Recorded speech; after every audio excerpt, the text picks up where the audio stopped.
Okay, thank you. Good morning. It is May the 4th. It is 10 a.m. and by our Constitution, first of the month, 10 a.m., we have our Business Committee meeting.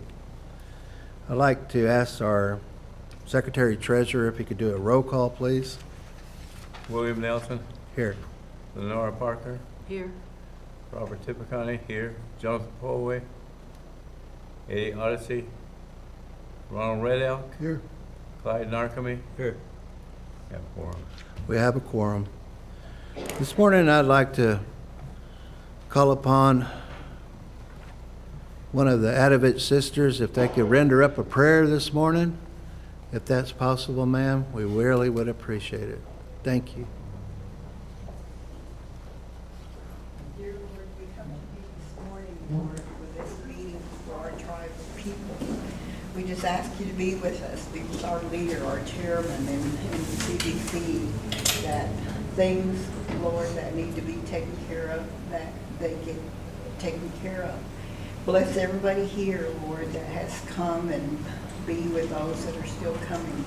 We thank you, Lord, for all you have done for us and have led us so far. We thank you for all the support that we've been given. We just ask you to continue being with us. In all these things, we give you praise and glory. Amen. Amen.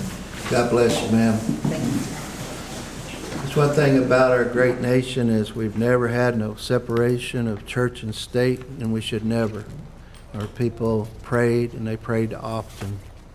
If I could I have everybody go over the minutes? And while these minutes are being looked over by the Business Committee, and for the record, our CBC number 2, Eddie Odyssey, has come to the meeting. And let's go over these minutes from April. And also, I believe we have minutes from our special meeting we had. This entire fiscal year, we've only had one special meeting that we've called. Our Constitution does call for, we can have the equivalent of 12 special meetings. We've only had one. And we're past our half-year point on our fiscal year. So Dustin, if you could put that up there on the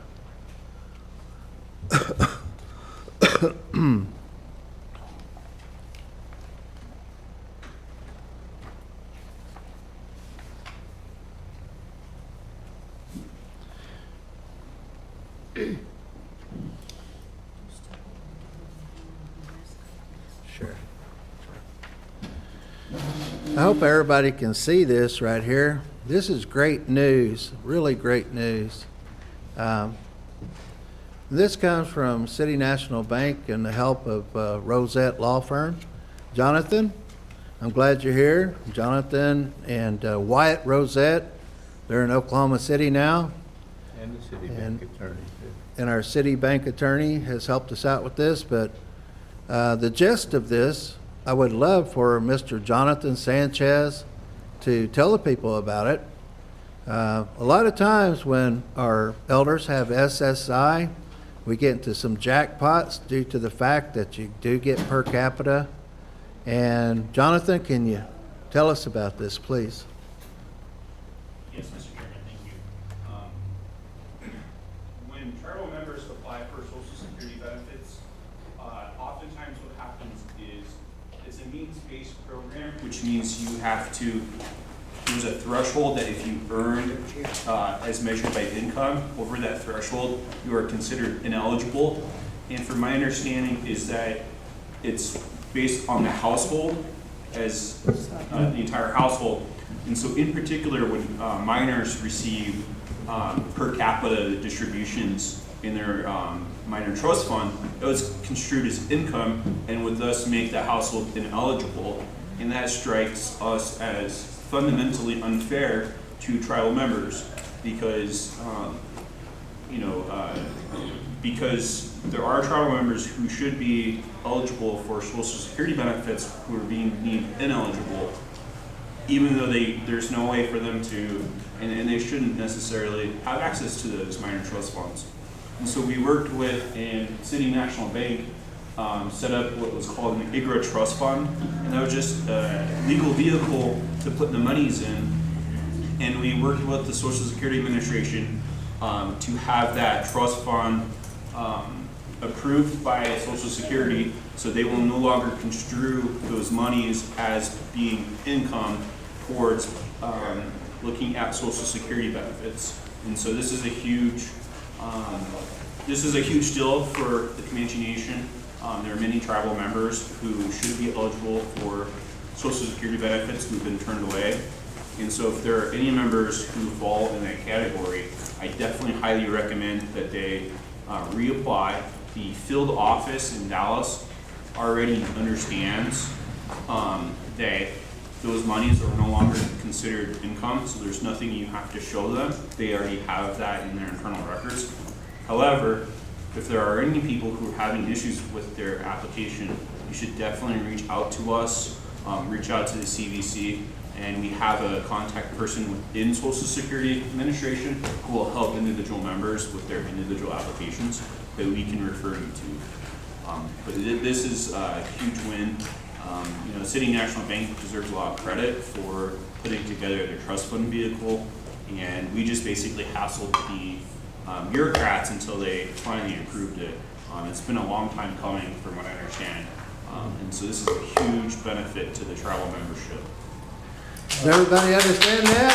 Yeah, all right. I want to add something to that. Hold on, we're still clapping. Go ahead. I'd like to say that Citibank knows some of the parties that requested this in the past, so they have sent letters to those individuals to notify them about this. And new ones that may come up, or new persons that may come up, they can contact the bank as well. Because the bank can then work with Social Security or give you this understanding that you don't have to pay. Or it is included, I should say, in income. Thank you, Robert. And it comes really to this: are we a nation within the nation? Are we? Yes, we are. Our ancestors fought way too hard for us not to be that nation within a nation. We are a sovereign nation. Thank you, Jonathan, and good news, great news. All right, we're going to move forward to the next one, if I could. All right. Our precious minors becoming adults. I want everybody to understand this. The current high gross amount is $18,146.83 if the member or minor was enrolled for all 14 per capita years. Let's give Gaiman a hand on this, everybody. What does this really mean? What Jonathan has just read, what I'm showing everybody, and also it really is, I want to tell all Comanche Nation parents, or some of our children are living with step parents, or some of our children are living with Gaku, or with Toko, grandpa or grandma. I would love for the advice to the newest tribal council members, those that are turning 18. This is a great windfall for you. I can't tell you how to spend it. I can't.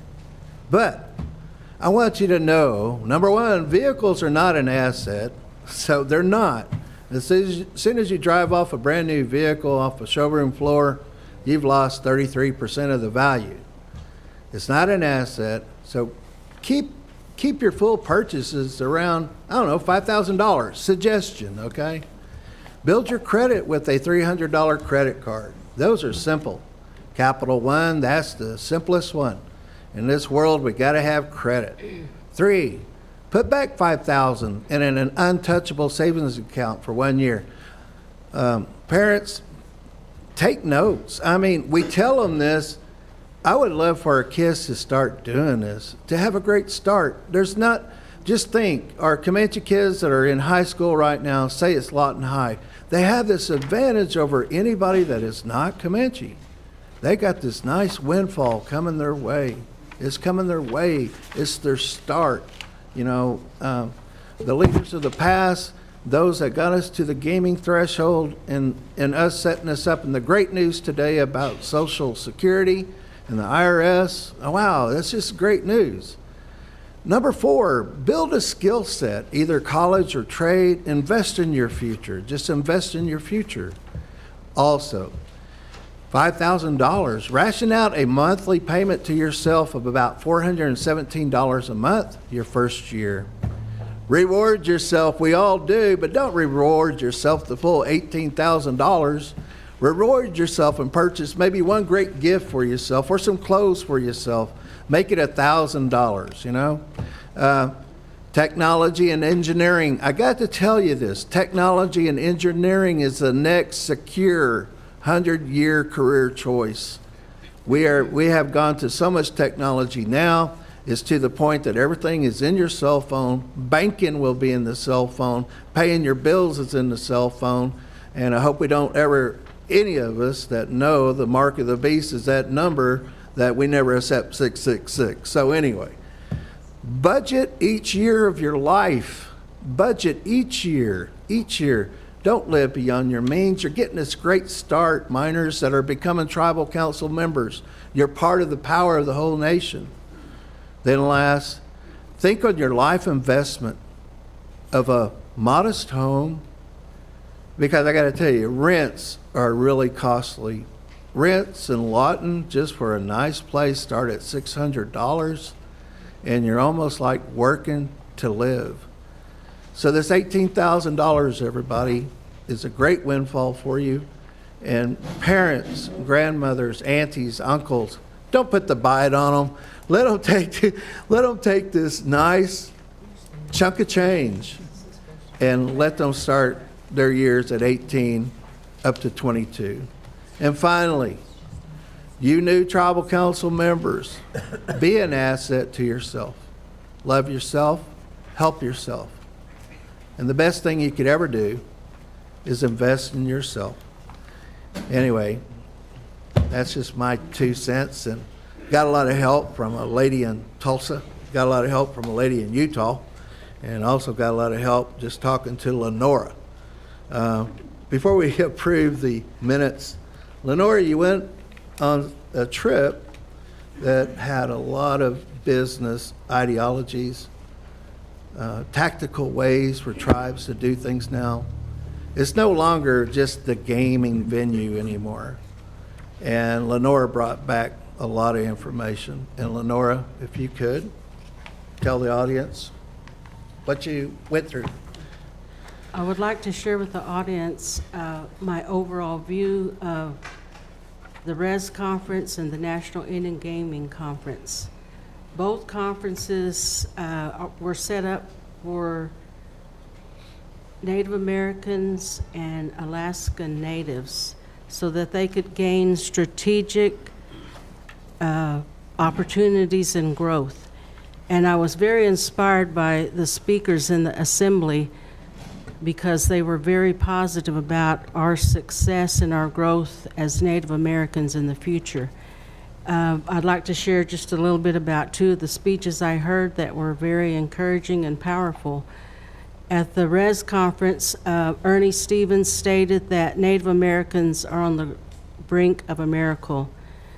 And the second speaker that was very inspiring was Paulette Jordan. She is from the state of Idaho, and she ran as governor. She did not win, but she was still at the conference to promote growth with the Native Americans in gaming. And she stated that the indigenous people of the world are waiting for the Native American voice to come out more powerful and more consistently. She did not win, but she said that she had a lot of support, and she thanked everyone that supported her in her campaign. And so she also stated that if you're a small tribe, if you're struggling, she said, you're not alone. And she pointed to the audience, she said, we're coming to get you. So the overall impression that I had is that tribes are gaining momentum in partnering together in business, networking, and promoting each other in business. And so I came back and I felt very encouraged about our tribe because I believe we are on the brink of making a lot of progress. And also for you women at Res Conference, they recognized the women and they had a meeting of women in business. And they also gave speeches and they were all positive about each other and they were even buying products from each other, and they are very serious in what they're doing. And so I was able to meet a lot of business women from Oklahoma and other states. And at the National Indian Gaming Conference, they had a honoring warrior women event where they honored 9 tribal chairwomen. And each one of them gave a speech, and each one of them were very passionate about helping their tribes, leading their tribes, and making progress. And so I think as we get more unified that we can make progress. And I think as tribal leaders, you know, it's not always going to be perfect. We're not always going to agree on everything, but what we do agree on, we can move on. And so I'm very excited about our tribe as well as the other tribes making progress in business. And they also mentioned too, of course, you can't forget about the social issues. We also have to pay attention to that. And our own tribal chairman said to me, we need to preserve our future. We need to take care of our future. So with that, I'll turn it over to him. Thank you, Lenore. Give her a hand, everybody. Okay, we're not sitting idly by, you know, that old saying, Nelson, you're always saying, don't talk about it, be about it. Well, we're being about it. After these visits and after we've looked at our charter of incorporation, we're moving on Comanche Nation fleet fuel. Comanche Nation fleet fuel. Let us be that fleet fuel that powers DFW, Fort Sill Base. We got Tinker Air Force Base, Vance Air Force Base, Shepherd Air Force Base, Houston Hobby, Oklahoma City, Will Rogers Airport. Bottom line, fleet fuel, not only for these areas of aeronautical, but we're going to an actual format, C-stores, grocery stores. We're going to go to it. We're going to get it done. Why? You know, there's a thing called Section 17, Section 18 of SBA, Small Business Administration. And everybody says, oh, we're going to get an 8A. What 8A means is this. We are a disadvantaged minority. What does that really mean? Well, if we're so prolific to get this going and we utilize somebody that's outstanding in this business, we bring their professional, we utilize our charter of incorporation, and they get first right, almost like first right of refusal, like first right on the bid. Wow. So if it's $100 million and it's 10% of our juice back to our nation, that's $10 million. If it's $300 million, which we're projecting, I'm looking at $30 million back to the nation. That's away from gaming. That's hard money. Also, we're thinking of Comanche Nation wholesale. Bottom line, wholesale itself, Texas, Oklahoma. Oklahoma, you got 3 million people. We're 3.2 million people. Texas is 18 million people and projected to be 21 million within the next 3 years. So what makes sense that way? Also, we have our retail locations. We're wanting to add 3 more. Also, yes, gaming, sure. Where? Make it where we get the bang for the buck. Davidson, Oklahoma is Kiowa, Comanche, Apache Reservation. Bottom line, Abilene, Lubbock. There's millionaires live in Turkey, Texas. I mean, bottom line, find where the money is. Go for it. Also, where Dennis, you're here today. We got a 30-day task for you to do. We got a great highway of 49 and one that goes to Carnegie Dahl. That is a pinpointed location for super hotel. Super hotel. We got 1 million visitors going to the refuge. Bottom line, guys, your CBC's moving. We have to be like my friend's tribe, the Oto Missouri. Their charter their charter, their incorporation has surpassed gaming. They got the same amount of casinos we do. And you guys see our budget from the casinos is what? 62 million. We need to make enough hard money where we surpass 62 million. Can we do it? You betcha we can. We're Comanches and we can do it. All right. Wow. Thank you, Lenora. Thank you. Okay, could somebody entertain a motion to approve the minutes? That's a good one, Phyllis. Number one, we're a federally recognized tribe. Until that federal government says cannabis is legal, we're kind of stuck between a rock and a hard place due to two things. One, the state of Oklahoma is going to tax us on it. And if we try to add our own taxation to it, then it's going to be overpriced to the marketplace. So can I see a show of hands? How many have seen the new weed retail locations? Raise your hand. You got weed everywhere, right? That phase right there, Phyllis, I think they're going to just kind of cannibalize each other or cannabis each other. Now in hemp, we can do that. And we got a lot of trust lands to that. Greenhouse it, get it to the field. But it comes to that transport. For some reason, we are victimized for the private sector, us being a federally recognized tribe, and with that, and Jonathan and Rosette and I, and especially Robert, we've talked about this. It's like they put that handicap on us, and I'm waiting for a breakthrough like Cabazon did for us to have gaming throughout America. We got to have that breakout suit. Would you agree, Jonathan, on that? On cannabis?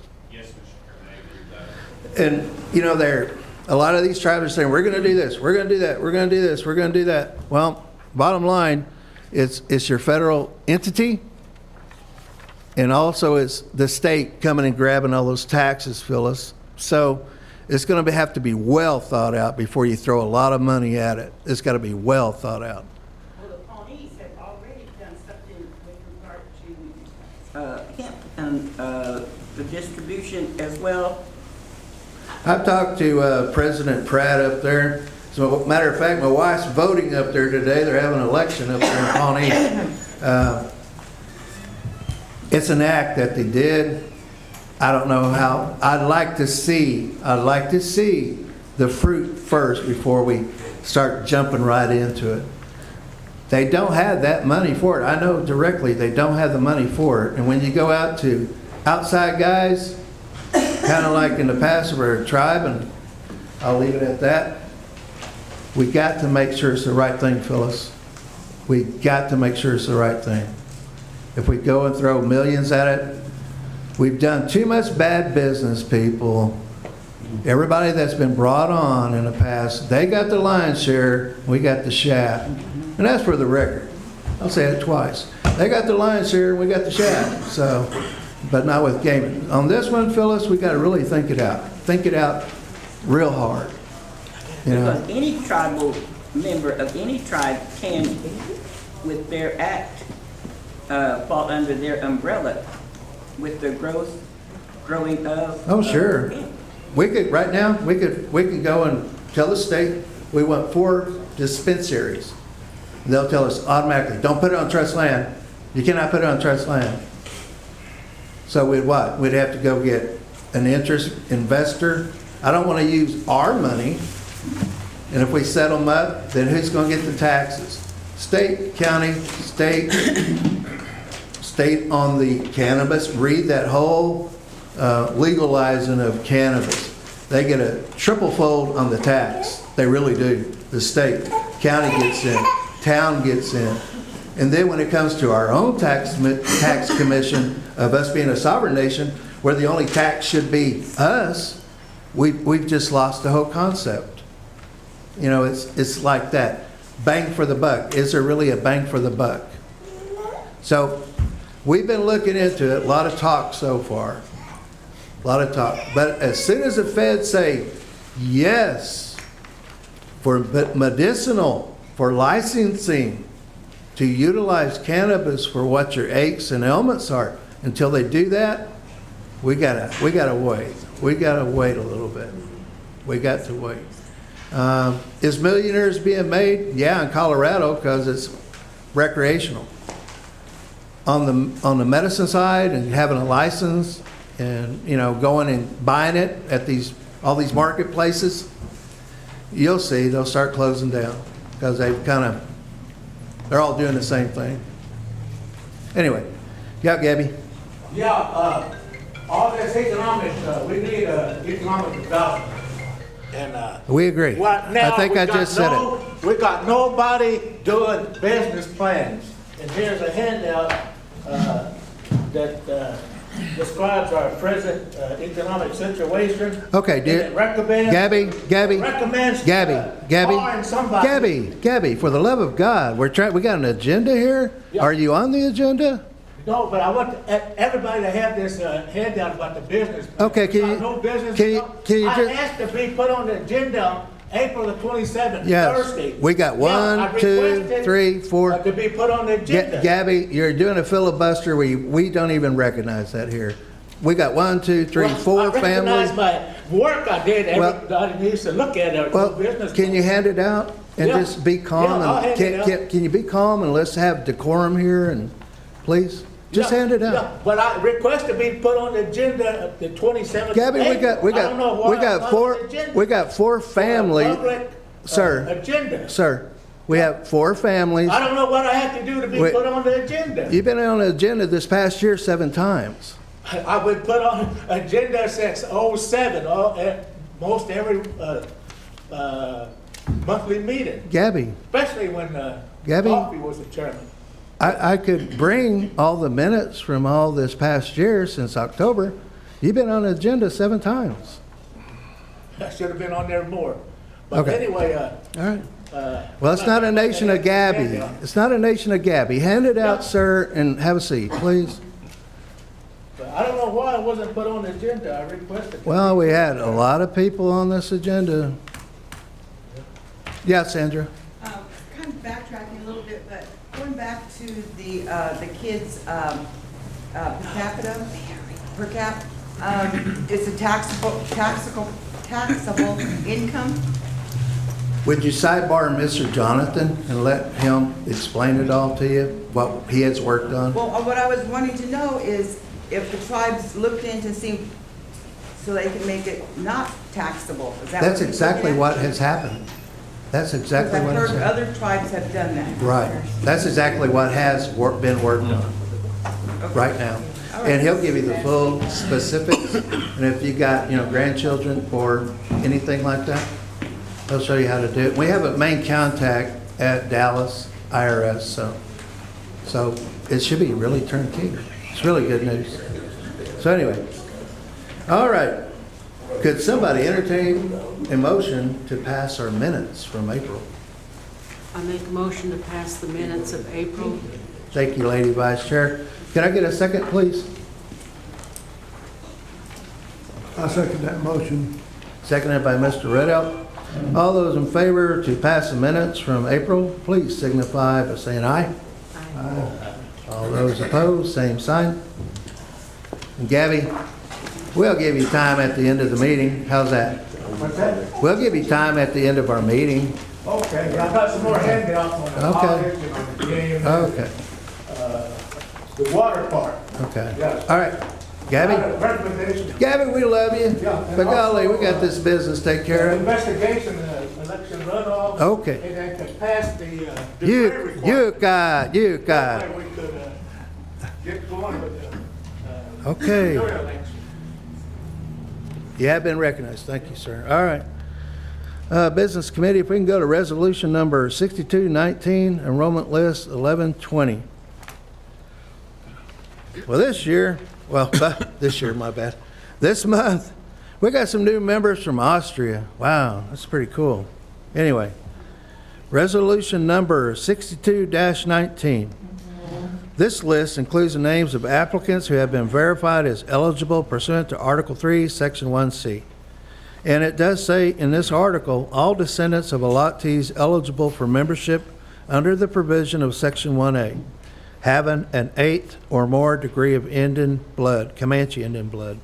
And now therefore be it resolved that the Comanche Business Committee accept the verification of eligibility for the applicants as shown on list 1120 by the Comanche Nation Enrollment Office. And be it further resolved that the CBC and the Comanche Nation Enrollment Office notify the eligible applicant by letter of their approved membership. And further, that the enrolled member be provided the information concerning their enrollment, including name, date of birth, roll number, social security number, and that degree of Comanche blood. I point to Miss Amber Hedge. Everything verified, triplicated, duplicated, T's crossed, I's dotted. All right. Business Committee, I bring before you resolution number 62-19. How many members we got here, Clyde?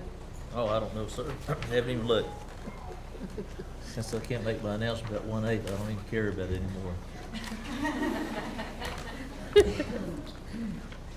I'm just worried about the people that's interested, how many 1/8s. There are 28 members.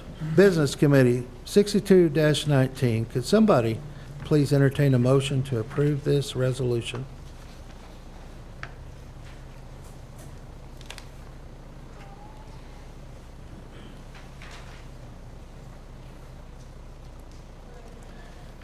Need a motion on this table? I make a motion to pass the resolution. Second. Motion made by the Vice Chair and seconded by the Secretary Treasurer.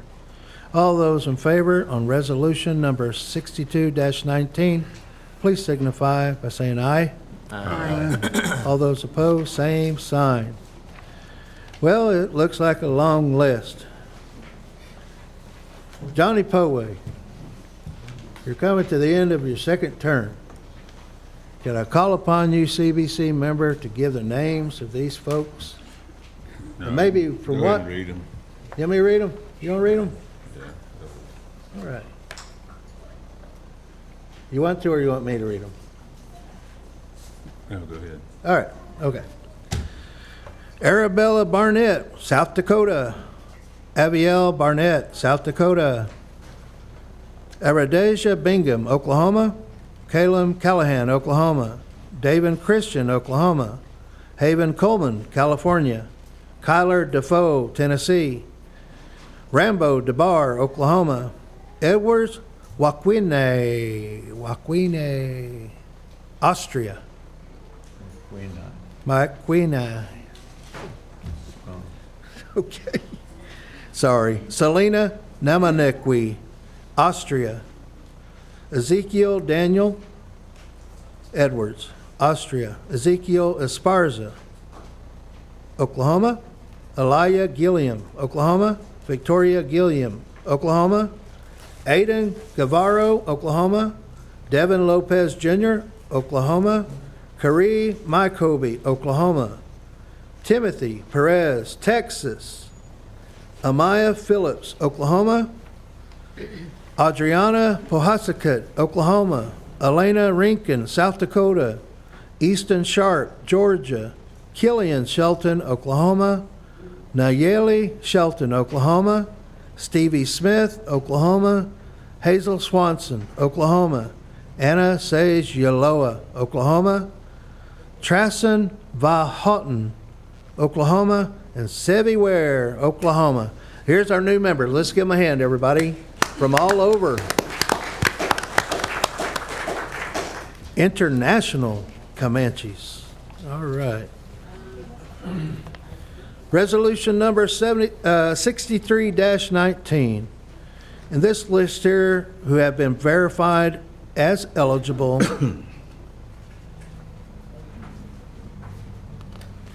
Well, we got these two lists for here. Separated those because they're over 18. Okay. In case you had questions, I didn't want it to interrupt the big list, so I separated them.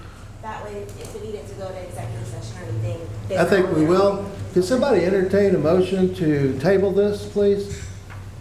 And we'll go over it for review because it's private information. Yeah, I make the motion to move to executive session. Okay, we're going to move resolution number 63-19 to executive session. Need a second. I second that motion. Seconded by CBC Red Oak. All those in favor to move this to executive session, please signify by saying aye. Aye. All those opposed? All right, we'll move that. For the record, Julia and ma'am. All right.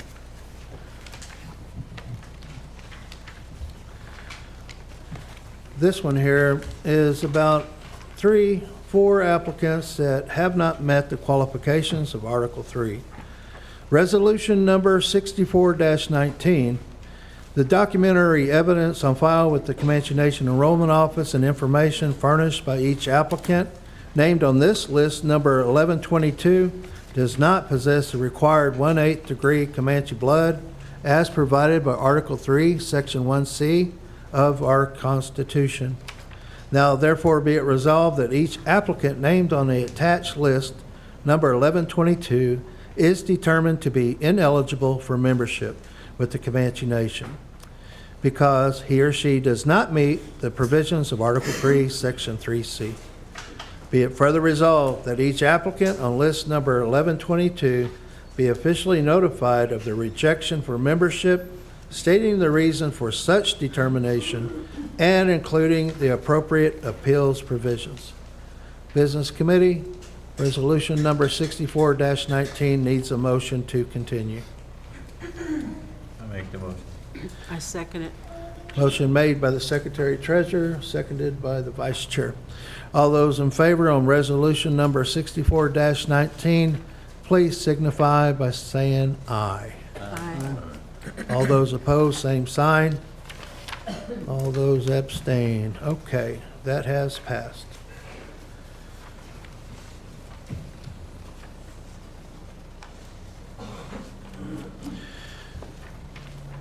I'm glad we break it out like this. This is another enrollment list, but this one here shows that there is no descendancy.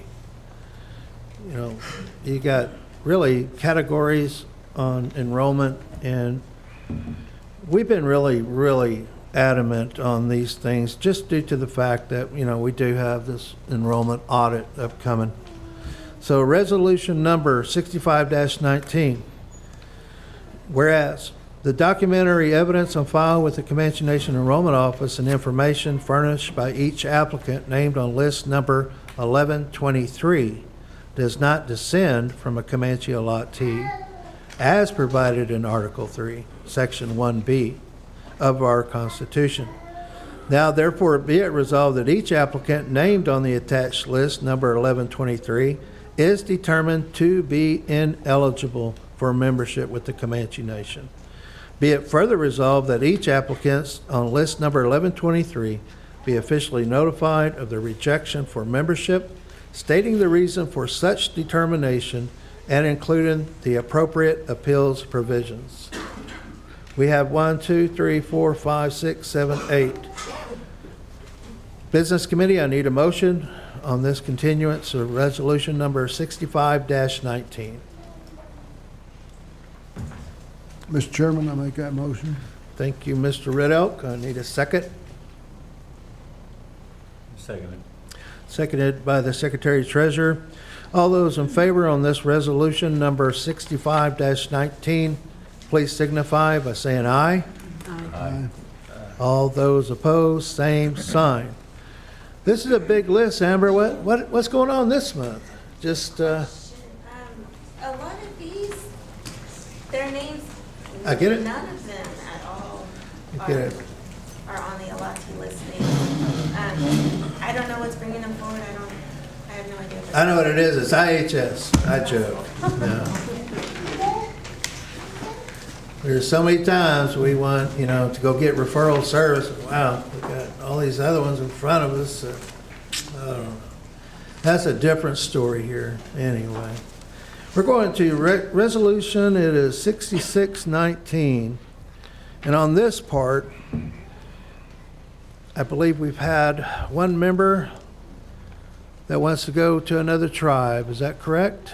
No, this one was trying to enroll, but they're enrolled somewhere else, so they're applying outside at 18 and 19. So All right. I'm glad you're keeping these specific to what it is in Article 3. Okay. Resolution number 66-19. The list includes the name of applicant who have been verified as ineligible to Article 3. And what it states in that article, Section 4, notwithstanding the provisions of Section 3 of this article, any person who meets the eligibility criteria in Section 1 of this article, who as a minor accepted a material or monetary benefit as a member of another tribe. So we come right down to this. The Comanche Nation shall have the option of relinquishing their membership in the other tribe and becoming a member of the Comanche Nation not later than 1 year after they become an adult, as defined by this Constitution. How old was this person? 35. Our laws are specific. There's that threshold right before you become a tribal council member. If you're Kiowa, you got that chance to say, I want to go here, I want to go here. Or better yet, during that time, you can relinquish your right. So, whereas the list presented contains applicants who have applied for membership with the Comanche Nation after 1 year period, as defined by the Constitution of our great nation, and are found ineligible for enrollment due to applying outside the parameters of Article 3, Section 4. Therefore, be it resolved that the Comanche Business Committee accept that verification of eligibility. Be it further resolved that the Comanche Nation Enrollment Office notify the ineligible applicant by letter of their denied membership. Business Committee Resolution number 66-19 needs a motion for acceptance. I make a motion for acceptance. Motion made by our Vice Chair. I need a second. I'll second that motion. Seconded by CBC Rideout. All those in favor on resolution number 66-19, please signify by saying aye. Aye. All those opposed, same sign. I have a question. Yes, sir. What about our enrollment audit? You ready, right? Whichever, I don't know which one you guys decided to go with, but either way, I'm ready. Well, we've been deciding this for, I don't know how long, how many years? And the people voted for it, and I don't know why we don't do it. Why are you bringing it up here for? Because I be bringing it up every month. You got the money? Yeah. How much? How much you got, Robert? 10 million? Well, you know what? It amazes me, we ask for money, but other things pass, and for some reason, we find the money. Well, think of the resolution Why can't we passed. find the money here? The resolution passed 2 annual meetings ago was to do it. No money. There wasn't even any years. That's an open-ended resolution, isn't it? Well, we passed the language one, didn't say that we found the money for that. We're gonna pass something else, we're gonna find the money for that. The language is in the budget. It was I know. approved. But it's under different programs, this is in the budget too. I'm just saying, the people pass something, well, I will say if they pass it, we gotta do it. Well, Eddie, can we bring this up in executive session so somebody can earmark some money and where it's coming from? Yeah, that's always just said, Eddie. Just like the other secretary election to have the amendments put in the Constitution. Y'all rescinded that last month. And We didn't that rescind was, it. That's not rescinded. You can't rescind a tribal council order. You voted on it. You got 3 tribes in front of us for actual secretarial elections. You had a government shutdown, so if you can hurry up the Bureau, I'd love to see how you do that. But anyway, Gabby, I will get to you in just a bit, please. I need to find out on, real quick, you guys. Nolan Tadenapper, Edward Tadenapper, you here? Okay. Pamela Sapahoodle, here? Okay. Susan Parker, here? Hi, Susan. Basecki family, okay? Okay. Before we go any further, could I please have somebody please, to go on ahead and amend this part to have the Masecki family? I don't think you guys want that shared openly, do you guys? Okay. Could somebody entertain a motion to amend this to put them in executive as first shot I'll make that motion, Mr. Chairman. Okay. I second it. Ronald, you good with that? Okay. All right. I second it. Seconded. All those in favor to put the Masecki family first order in executive, please signify by saying aye. Aye. Okay. Rather see it in open, but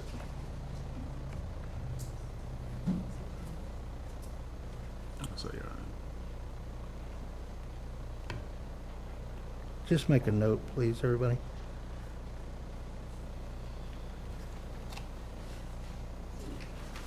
All right. Do we have Martina Callahan here? All right, Martina, let me go to Gabby just for a sec. All right, go ahead, Gabby. There should have been a budget for the comprehensive enrollment audit in the annual budget, but there was none. But there was like a $683,000 for the water park, and that's not required by a council referendum vote. So I don't know. Somebody's backwards here. Well, your I mean, resolution. I don't know why we don't have a. Your budget, resolution was annual budget. Your And resolution you was had the charter school backwards. to put a budget in there, and why not $500,000 for and then if it goes far as back as you can, and then do another budget. Mr. Narcomi, Just you allow- came to the annual meeting back in 2018, and what did you do, sir? You said, we need to have an enrollment audit. Yeah, Everybody and I agreed asked with the you, CBC but you did not for ask help for a dollar because I amount? wanted to put Okay. I Sir, wanted to sir, can I say, talk? how far should I go Sir, back? sir, But I got no help. Sir, One sir, person at a time. sir, Yeah, I sir, needed sir, a budget. sir. Can I talk with you? Can I talk with you? You didn't have a dollar amount on there. Yeah, And you that's did. what I wanted. but- I wanted what- help from the CBC. to Where do are we dollar going to find out what you wanted that the people voted on? Yeah. You did not have a dollar amount. Well, that's what I'm saying. I don't have the control of the budget. That's why I wanted the CBC to Okay. do that. Okay, Leslie? This I will, don't know how, that's Okay. the truth, as Okay. far as I Okay. know. Well, it I don't is know the what truth. else I can say to convince you. what years were we supposed? Why didn't, there's no audit Okay, budget? all right, sir. I don't know how Sir, plain I can make it to you. sir. Everybody else understands All right. this. Martina, please come forward. Okay, Gabby. It's the truth. Well, the truth is, sir, what year, We don't have a budget. what years? $500,000. Oh, At gosh. least. Anyway, it's futile. Started talking. Come forward, please. Anybody else can understand it. I can't. I don't know what years you want to You audit. don't understand the council referendum vote, then. Well, what years were you going to audit? How you gonna understand it? Can you and Mr. Poway actually write something and say what years we're supposed to audit? You do it on a request for a proposal, RFP, and then you do, however much money you go back. You don't, whatever budget it is. I wish we could rewind the tape. It's very simple. You go back 5, 10 years, and then you do another budget and go further back. That's simple. That's not how your resolution spoke. Who wrote your It's an resolution? RFP. It's a Who a wrote resolution your is for, resolution? do a, Sir, who wrote your resolution? Huh? Who wrote your resolution? oh, I did. Obviously, sir, you And I did. left out the, I'll explain it again. I left out the budget because I wanted the CBC to help me with it. Because I didn't know how much it would cost. I had a figure of about 470, but it didn't give no years on how far to go back on foul mouth. That's all I had, information. And I don't know, that's why I figured, well, maybe $500,000, I don't know how far to go back. Maybe whenever we took it over from the BIA, I don't know. In 2018, I asked you 5 times on the actual filmed annual meeting, what years? And you couldn't give me an answer. And I said, what years? And you couldn't give me an answer. Well, I said, what I years? said that the BIA were pretty certain they made mistakes, so I said day one. So day one. I mean, BIA, they're bureaucrats, you know. Okay, let me intervene here. Now, what are them few proposals that you found out, and for how long back and how much you're gonna cost? I believe they're for going all the way back. I'd have to double check and reread them again. It's been a couple months since I've read them. One, I believe, was for 535,000. Hey, Ron, Mr. Masecki, you'll be, okay. The second one was for about 870,000. Going all the way back. I believe so. Yes, sir. Well, can I make a motion that we accept one of those? Okay, we'll find it. Well, we'll find it. We'll find it. That's great. We'll find it or we'll make it. I think the people there, if you read your constitution, they're the only ones that can find money for us. What It has to be they, approved by the council. no, they raised it already. Well, the tribal council approved them an audit, not a big old $2 million budget for it. So anyway, all right. How many years ago was this? Eddie, we gotta move forward on this. I mean, this is grandstanding. How many years? You got a question there, Sandra? No, well, sort of. When Gabby made the proposal, yes, it didn't include the price or how far back to go, but I think from the CBC should have given him some guidance to Tried to. let him know, that this was not gonna be adequate enough. I And tried so that's to. what he's asking now, is for a little assistance from the CBC. And I think most people would be satisfied to going back to when we had open enrollment and lowered our blood quantity. 2002, yeah. I Yeah. think that's what, at the time, what majority of the people were talking about. I wish it was specified as that, because what the people passed Well, was this what does he need? resolution. Okay, but what I'm saying, it's not correct, it's not complete, but why didn't the CBC look at it and say, okay, this is what you want to do, but this is what we need to make it complete? I don't know, We need the money. Sandra, I was recused from everything last year because I was running for office, so I don't know. I can't answer that. So what can you do to help him out? So this I don't know. When you do this year. I mean, wow. you You know, have to amend the, I guess I could bring it up in September where the tribal council is the boss. We have our September on the wrap and ask them, where are we going to get this money? Ask the boss. Don't ask us where we get the money. Then it's a misappropriation of your money. Ask the boss. You could add it to the budget when you do the budget hearings in January or December. Yeah, I guess so. Yeah, yeah. so, but you added like new businesses, you came up with what, $2 million? Where's that coming from? Well, the rap says we're supposed to give 25%, 14 million to it, ma'am. To what? To business, to economic development. Look at your budget. There's not things in there for economic development. Anyway, we're going way off here. So, Gabby, we'll give you time. We'll give you time after the meeting. Add the audit for the 60% Gabby, and sir, enrollment audit. sir, Three CBCs could sir, sign for the it. love of God, can you Mr. wait till the end of this business? How when come it's you on? tell me to quit, you don't tell them to quit talking? All right. I mean, everybody is plain to see how you're acting.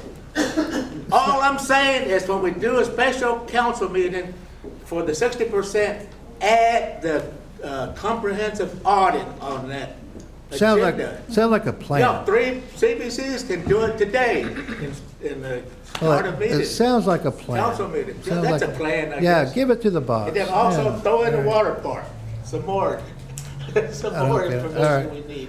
All right, we're going to go to Ms. Callahan. Let's go back to our order of business. Martina? All right.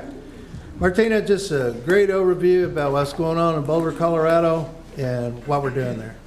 Yes, back in March, I attended the City of Boulder's tribal consultation. The City of Boulder is a very progressive city that wanting to work with tribes since 1997.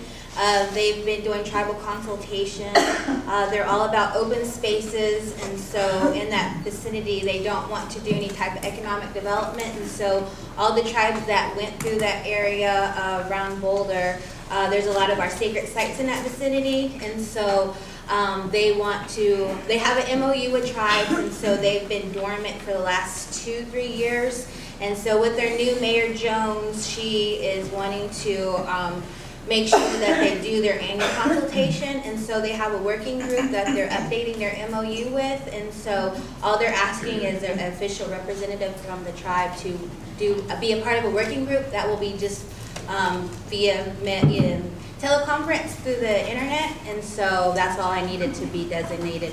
All the people that were there were mainly TIPOs, Tribal Historic Preservation Officers, and so that's all they needed. So we start Tuesday as our working group, and then every year in March we'll be meeting in Boulder. Okay. Your resolution is really self-explanatory, it really is. From the last correspondence I got from the city of Boulder, all tribes, CNAs, our brothers to the north, the Shoshone, the Bannocks, those in Itati, the Arapaho. There's so many tribes involved with this, and I'm glad that the city of Boulder, you know, it wants us to be involved in this. So, any questions from the CBC before I go to reading of this resolution? How much is it gonna cost us? They pay us. We don't pay anything. So when I go on my consultations, everything's paid for, and so they actually give the tribe money. And so for me being there, I think we got $500 to the tribe, but they pay all expenses. And so they just usually, when we go on consultations, usually they request two, like from our department, also with NAG for two, if it's NAG related. But two, as far as the city of Boulder, they're very open-minded about working with natives, and so even the Native American Rights Front is in Boulder, but they passed the Indigenous Peoples Day. They pay for everything. They brought in tribes to come and do performances. All of their curriculum in their school is geared to what happened in the history of that area, and so they are apologetic. Like for the Sand Creek Massacre, a lot of the people that were from Boulder were the ones that were part of that, and so they're trying to make the wrongs right, and so I'm glad to work with the city of Boulder, and even the community came out and they were thankful that the tribes were there. So. When you say there should be two from us, I know you list your name here, shouldn't we list another? This is just for the working group, but yeah, so, but whenever we do our consultation in March, yeah. I mean, shouldn't we add it in here now? Actually, what she does, she gives the expense of how many she wants to bring on when they go to Boulder, and they'll pay for it, so it's I good. understand that, but I mean, looking at, you know, it nominates her, we may as well say something about, you know, Again, the other person. It will always be two, but that person, I don't know who will be part of the working group. Maybe you can just say a representative of the nation, Yeah, that'd another be- representative. Would it be from your department? Yeah, could be most of them anywhere. are TIPO offices. In your work with your office, do you have a listing of who the original people were that participated in the original workings with Yes. consultations Yeah. with the city of Colorado, as well as OSHA, et cetera, and Boulder? I know we had your name on there, so I think you were one of the originals. There's only two that still alive. Mr. Eldridge from Southern Ute. Yes. Yes. So, yeah, we have copies. Yeah, they gave us. We're the only two that are still alive that began with the original consultations and created all of the working groups. Right, yeah, because your name was on there and he asked about you, so, yeah. Put my name on there. Martina, Ms. Narcomi has a question. I have a question, I just have a comment. I'm not sure what that resolution says, does it name her by name? It names her, yes. Okay, why don't y'all just put in the TIPO director? Because, you know, in 5 Changes. years, you know, you'd have to revisit the same resolution in order to put in a new name. Well, this will just be for the year. They're just updating that MOU because it's been dormant. Okay, so it's just by for March, 1 year. yeah, just by March we should be done with it. Okay, is there a time limit in there? Yeah, 1 year. Good? All right, I'm going to read it. So thank you, Martina. Put my name on there. All right, we're going to go to resolution TA. number, My name on there. resolution number 68-19, the Comanche Constitution, Article 6, Section 7, establish the CBC as a duly elected official body to conduct this type of business for and on behalf of the Comanche Nation, and we are in legal quorum. Whereas the city of Boulder, Colorado needs a representative from the Comanche Nation to be involved with the working group to work on all ceremonial purposes. This will be a continual consultation. The working group will meet quarterly and will need a representative from the Comanche Nation via conference calls and Skype. The working group was established in 1996, and there is an annual meeting every March. Whereas the TIPO Director, Martina Callahan, needs an official nomination from this action, TIPO reps across the country will be a part of this working group. Now therefore be it resolved, today the Comanche Business Committee hereby votes for this action to happen and calls for Chairman William Nelson Sr. to sign an appropriate letter stating this official nomination to work with the City of Boulder and all the other TIPO reps from across the nation. Business Committee, we got a letter here from Mayor Pro Tem Aaron Brockett and the council members of Cynthia Carlisle, Lisa Morzell, Maribel Nagel, Sam Weaver, Bob Yates, Mary Young. The whole city's involved with this. Business Committee, I bring forward resolution number 68-19 for a motion. Mr. Chairman, I'd still like to amend this. Will you let me read all of that? Yes. Well, I was attempting to do it earlier. You gotta speak into the, speak. He asked you earlier to amend it. No, he didn't. Yes, I You did. should have brought a motion on the table to amend it. We Well, can't anyway, just write scratch. I'm We're making parliament- let's move on. I'm making the motion right now. Don't ridicule him. Okay, I'm not. I'm just trying to follow a parliamentary rule, ma'am. And for your abruptness, that's ridicule. So, But there was no motions been made on that motion, on that resolution. what do you wanna So he do, sir? couldn't amend it. go right ahead. Okay, My when it First goes, Amendment right. when it goes down to whereas, the last whereas, Uh-huh. before the now therefore, Yes, sir. I go along with Phyllis. I believe it should be whereas we should designate the director, the TIPO director, without name. And the reason I say that, up above, it talks about we're gonna meet annually, you know, and it's gonna be continual. So it's not gonna be 1 year. They're gonna go on and on and on. So I think if she were to move, you know, we'd have to amend this resolution. So I'd rather see it as the director and one other, you know, associate to be named at that time. Well, not named, just one associate. Well, associate be named at the time of need. That's my motion. I'll second it. Leslie? Can you read back how we gotta word that? Yes.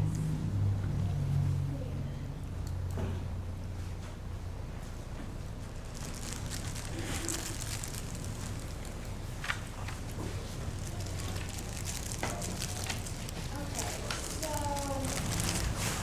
it would say, the gist of the motion is, it would say director and associate to be named at that time, At the time of need. at the time of need, yes. Any objection? It's just for 1 year, that's all it is for the working group, not for the consultation. Yeah, but you think it's gonna be ongoing, don't you? Not the working group, it's just till March. So it's gonna be eliminated after that? Just this working group that I is nominated for is just for 1 year. The But you're a consultation's gonna go to the chairman, whenever they do the invites, and usually the ones that are designated are the TIPOs. So Mr. Nelson will get the consultation So it's not request. for 1 year. Well, Yeah, this I mean, working it's for group 1 is year, 1 but year. it's ongoing after 1 year. yeah, it's ongoing because your Yeah, so it resolution doesn't- says that. It says annual meeting every March and, But this is the working group that's only on the It- MOU. That's what the emphasis is. It's just a working group, guys. Does it state? well, I understand the working group, but it's gonna be an ongoing activity. The consultation is Yes. annually. Well, Yes. Phyllis says she was there in 1996, and yeah, it's been ongoing, then it went dormant. You know, now it's just this full working group for 1 year. That's all this is. It doesn't say that. Well, there's been a second. Motion.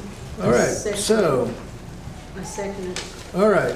Resolution number 68-19 is before us with the addition on the whereas, or amend. Whereas director and associate will be a part of this working group. Is that good? Well, they have the wording, she has the correct. Well, for the record, whereas the director and associate will be a part of this working group. Got a question? Sure, Julia. No, I have a comment. This is what I got. Last whereas, we should designate the TIPO director and associate be named at the time of meeting. That's what I said. And the previous talks about the meeting, so you don't need to put that in. All right. Well, for the record, resolution number 68-19, the last whereas will be amended to, whereas the TIPO director and associate be named to be a part of this working group.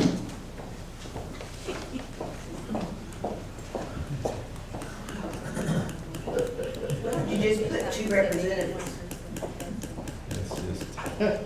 All right. We do have a motion. We do have a second. We do have a motion. We do have a second. I guess we'll work it out in a wash. And Julia, if you retype it before we sign it. Okay, somebody, everybody, resolution number 6819 with all of this, please signify by saying aye. Aye.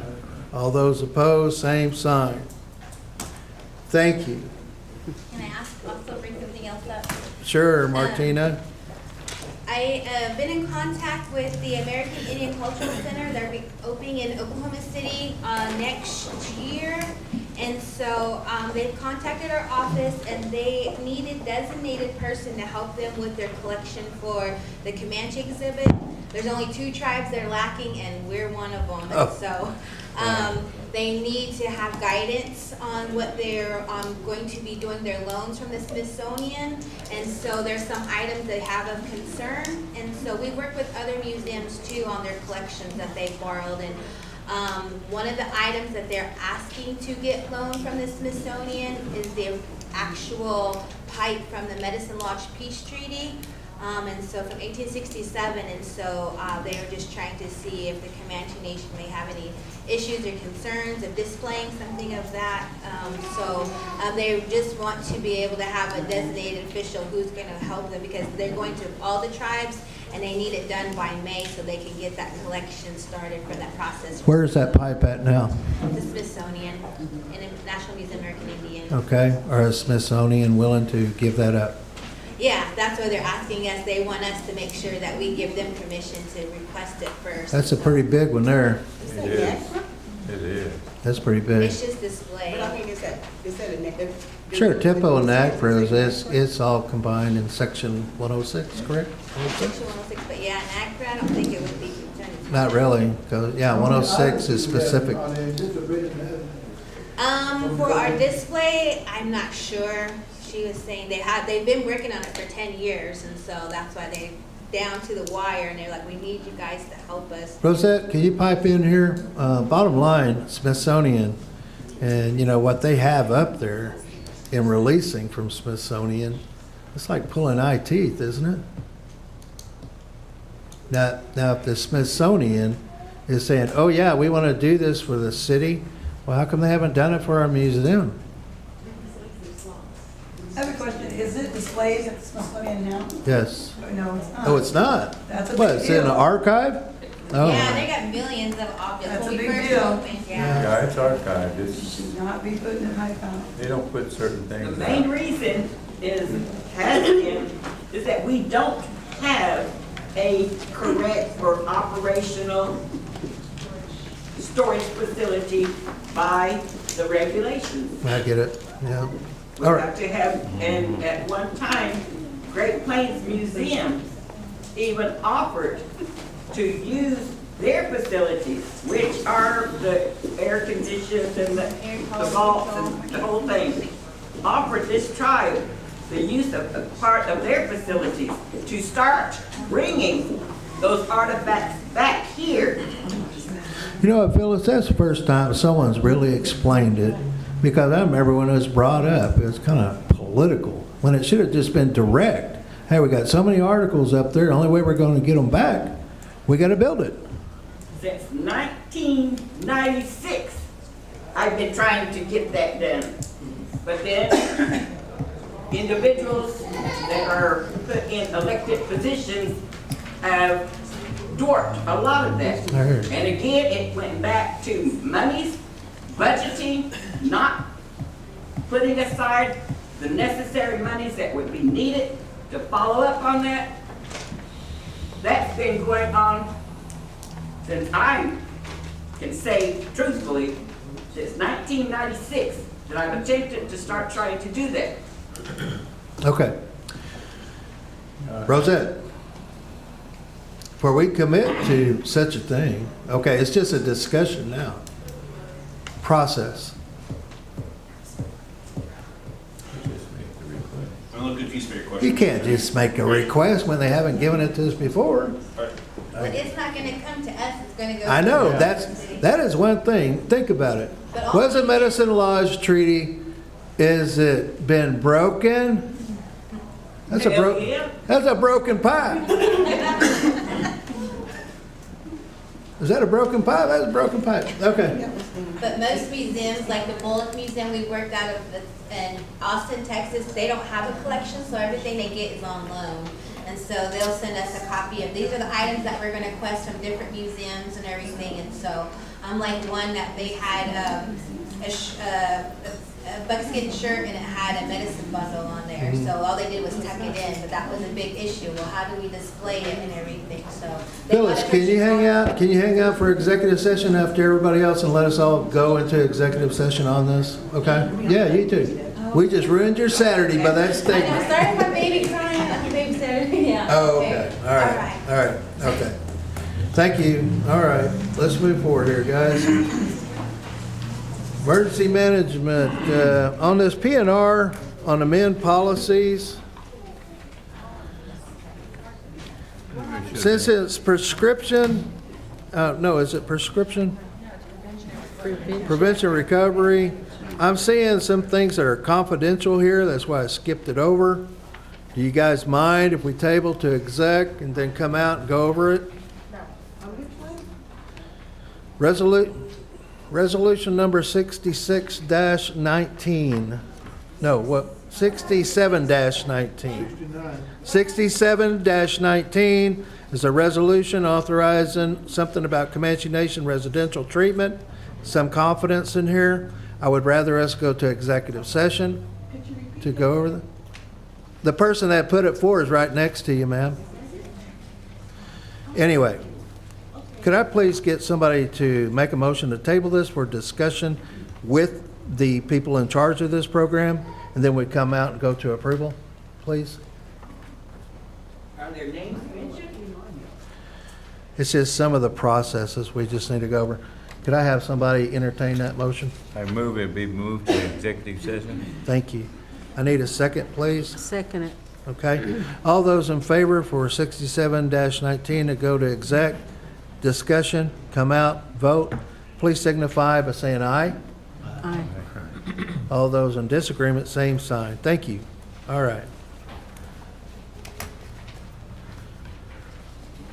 Okay, we're going to move forward to, and for the next time, Julia, 69. we really need to go to, on something, on confidence. Kind of put it as an exec to come out for, discussion, or unless they can meet with us beforehand, so we can, okay. All right, resolution number 69-19. The automated external defibrillator. Mr. Lyle Cable and I, we talked about this, and Lyle, could you come forward and just kind of tell us exactly what's going on? Everybody, this is our emergency director. This is Mr. Lyle Cable. And our elder person? Good afternoon, everybody. Reason why I put this through, all of our AEDs are due for, say, batteries are expiring. They have a 5-year shelf life. They're way past that. So I would like to purchase new ones with updated, state-of-the-art AEDs. And that's why I'm pushing it through, or I'd like to. You did have something that, well, the reason they were all put on the shelf and a lot of bad things happen around here. Because someone said it costs way too much to charge them up. You told me there's a new process. What's that? Well, it's not so much as a new process, it's just these have an 8-year shelf life, and whenever they need to be changed in, if something happens, the company will work with me, and they do have a 5-year warranty. So, and then it lasts 3 years after that. So I think it'd be well worth the. Okay. And for the record, that acronym AED is Automated External Defibrillator. Yes, sir. All right. We got to be reminded, CBC, this table about 10 years ago, someone decided on their own to get those out of the complex arena because it cost too much to charge them up. Now that was ridiculous.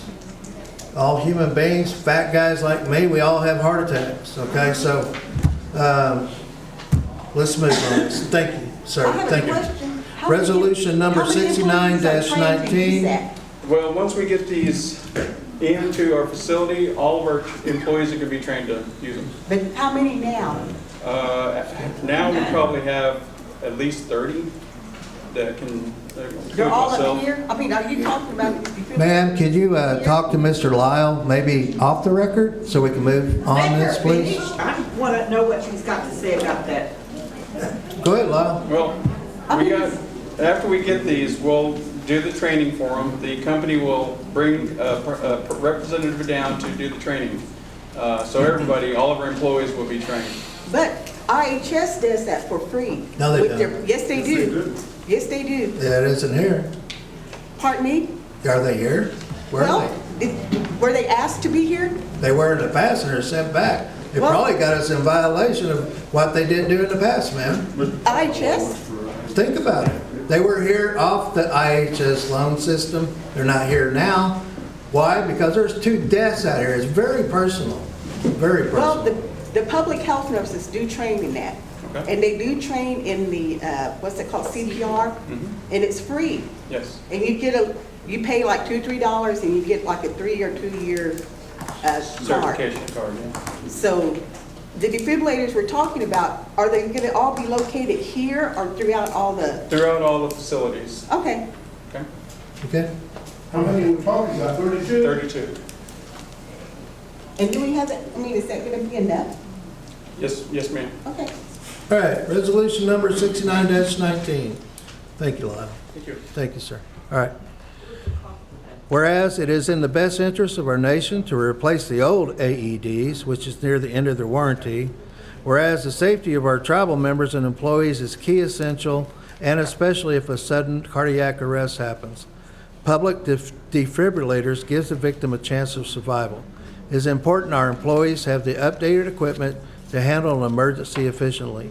And now therefore be it resolved, the Comanche Business Committee authorizes the use of FEMA funding under current approved Comanche Nation tribal government property and procurement policies and procedures by Comanche Nation Resolution number 022-16. Be it further resolved that the Comanche Business Committee hereby authorizes emergency management to use the FEMA funding for $102,399 to purchase and update the AEDs in all entities for the safety of our tribal members and employees. Business Committee, I need a motion to continue on resolution number 69-19. And if you'll look, he did follow property and procurement standards on this. I make the motion. Motion made by our Secretary Treasurer. I need a second on resolution number 69-19. I'll second it. Seconded by Johnny Poway. All those in favor on 69-19, please signify by saying aye. Aye. All those opposed, same sign. All those abstain, same sign. It's a lot different than what we've had out here. It's, it actually does palpitations. That right there, what you're showing is the Lucas device. Yeah. It actually does the compressions for the emergency responder. Okay. So it goes down on your chest and it does the correct compressions as a nurse would. So it's like taking a spot and you won't tire yourself out. It actually does the compressions for you. So this is an AED or is it a CPR? There's Well- only one of those devices that are being purchased. Only one? Yeah, the rest are AEDs. And then so where's that one device going to be located? Here at the complex. You okay, Ms. Narcoming? You good? All right, moving forward. Resolution number 70-19. Mr. Dennis Wimmerboy.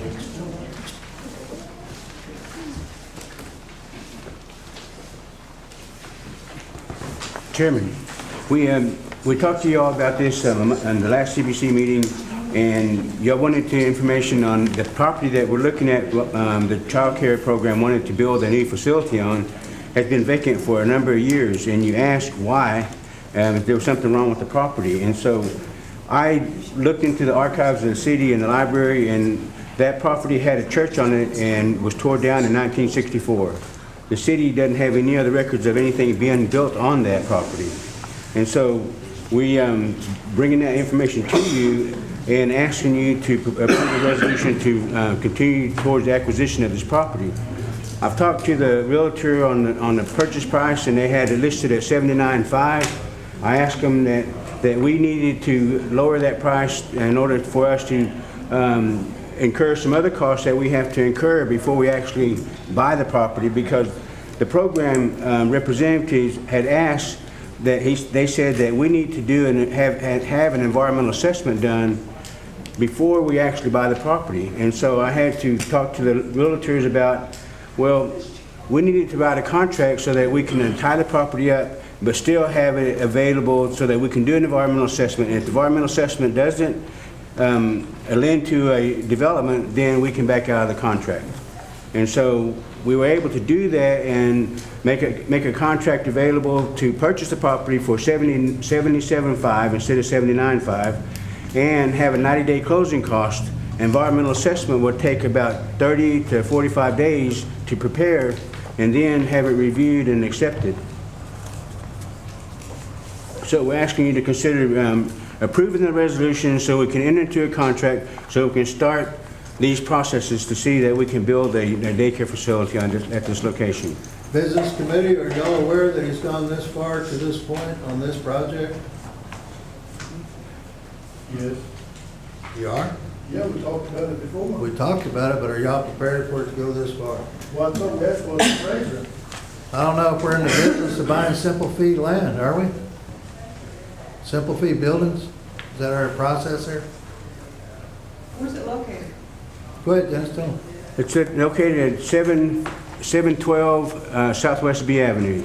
It's across the street east from where the city hall is, and where that school, that Lawton School is, and it's across the street east from that. And so it's it's across the road east from City Hall. Right. From, East to City Hall. and Well, I was just thinking west because that building that was there was torn down. yeah, but this is across the street east on the other side.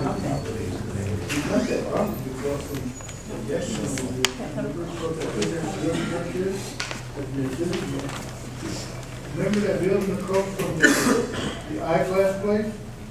That's our property, isn't it? The one across, that's south of the eyeglass, where you get your eyeglasses. Yes. That big building there. Yes. That's ours, right? Yes. So we don't need to spend this money, we could just use that one. It has to be fixed up a little bit, I know. Have y'all looked at that? The reason we're proposing to purchase, let me tell you my name, Carolyn Codapony, I'm the CCDF Director, Child Care Development Fund Director, Angie Nation. The reason that we're proposing to purchase land is because the facility that we've been housed in since 2002 is flooding is probably flooding right now. Carolyn, has And so- anybody tried to put your property that you're at now into trust? Has anybody made The housing applications? still owns that property. Okay. We've already discussed all of this with. We have, but it yes. comes right down to this. It comes right down to this, is that at this time, we have adequate funding allocation to apply for part of our allocation to be designated as a construction project, but we cannot purchase land and we cannot purchase buildings. The only thing that we can do is put either a modular unit, which we do not want. We want a permanent building for our Early Childhood Development Center in Lawton. And we need it to replace where we're at right now has been highly inadequate for at least the past 6 years because of flooding and because of the building deterioration. And also because of the outside playground area. And so because of the funding allocation for FY19 and now FY20 has nearly tripled, we have the funds to take the allocation and take the amount and apply for a construction project. But we cannot purchase land, and we come to you and ask you if you would be willing to purchase land for our construction project for the building. Carolyn, we know that place where our babies are at, that's not good. I mean, have you guys ever seen the playground there? It's on cement. It's like, I don't know, it's the old housing place on J Ave. So, yeah, we need a new place, but it really comes right back down to this, Dennis.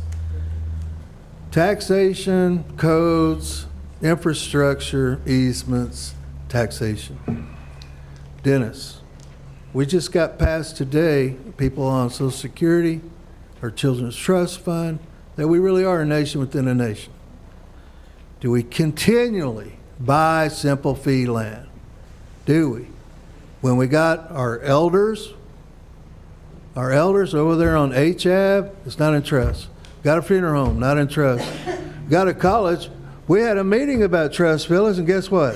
They're still parlaying that for a solicitor's opinion. Oh my gosh. We are to bring our reservation back. That's trust, federal trust. It means taxation, our laws, our code, our enforcement. Now, I'm going on a darn tyrant here, but the thing is, Dennis, do we have land for our babies that's trust? We have looked, and what we have is not acceptable, feasible. But why don't we just fence off some KCA property and call it Comanche? Good idea. I didn't We say could that. get the Yeah, I did. KCA, we can't get the KCA I know to it. cooperate. They got a free daycare over there. It's free, all free. Free water. But boy, anything about our Comanche Academy or something else, well, hands off now. Wait a minute. So, you know. KC's been approached. We've tried to go through KCA. There's It's issues with KCA. it's not working out. It's just not. So we have to make a I can't go there, Phyllis, on that part. No, I'm serious. Who with KCA is dwarfing this project or? I wish you'd come to a KCA meeting. Oh, hell yeah, I'll be there. I need you there. I would hope you do come, Phyllis. Can I just say one more Hey, thing? we're having a meeting Wednesday. Can I just say one more thing? Yes, ma'am. The pre-application is due by July 1st. The thing Okay, that has all right, held us up for okay. years and years and years I know. has been one, funding, two, location. Okay. And we want our facility in Lawton because we have the best facility, the best childcare services. We're one of the top childcare The state gives facilities you 4 stars. in Lawton.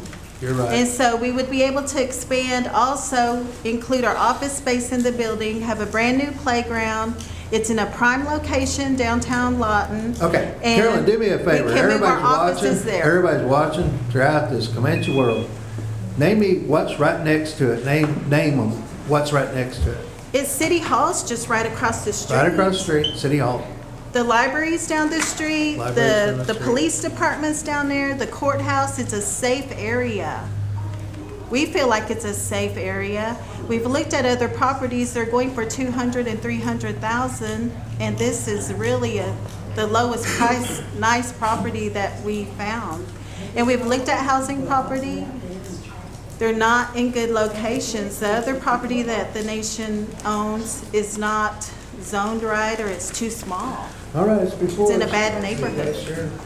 Mr. Chairman, Yes, sir. I make a motion we pass resolution 70-19. Okay. I second it, and I would like to say that I know you've been trying to get a better child care center a long time. And they had no playground, and when it was real cold, they were inside, and so this is needed, so I second it. I have a question for you. Go ahead, Eddie. Correctly, last time we spoke, this grant's gonna pay for all that stuff, right?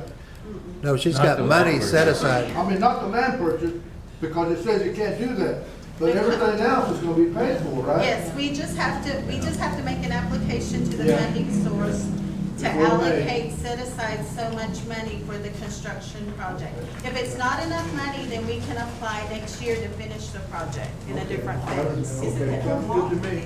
It's 4 lots, the whole block. No.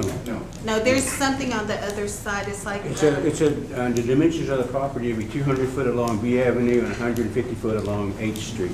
It's on the corner of B and A. Okay. Yeah. it's a Barring no nice- other nice questions, we do have a motion, we do have a second. Business Committee, resolution number 70-19 is before us. All those in favor signify by saying aye. Aye. All those opposed, same sign. Can you make application for trust now? Yes. As soon as we buy it? All right. Hey, I'm glad our kids are gonna have a good place, that's good. Makes me happy. Is Miss Monatachi here, Cheryl Monatachi Lewis? All right, we're gonna move to resolution number 72-19. Whereas the Comanche Constitution, Article 6, Section 7, establishes the Comanche Business Committee as a duly elected official body designated to conduct business in our legal quorum capacity or in legal quorum. Whereas in accordance with Section 312 of the Comanche Nation Gaming Ordinance of 2018, the CBC appoints qualified persons as commissioners to the Comanche Nation Gaming Commission. Whereas the Comanche Business Committee recognizes the qualifications of Cheryl Lewis to serve as Commissioner 3 and has determined that it is in the best interest of the nation to appoint Ms. Lewis to the Comanche Nation Gaming Commission. Now therefore be it resolved that the Comanche Business Committee hereby appoints Ms. Cheryl Lewis to serve a 3-year term until her successor shall be seated as Commissioner 3 of the Comanche Nation Gaming Commission in accordance with the Comanche Nation Gaming Ordinance. Business Committee, you do have her full resume. Cheryl has served a decade plus. She has all the training, all the certifications, has the knowledge, has the know-how, has the gaming experience. Resolution number 72-19. I do need a motion to continue.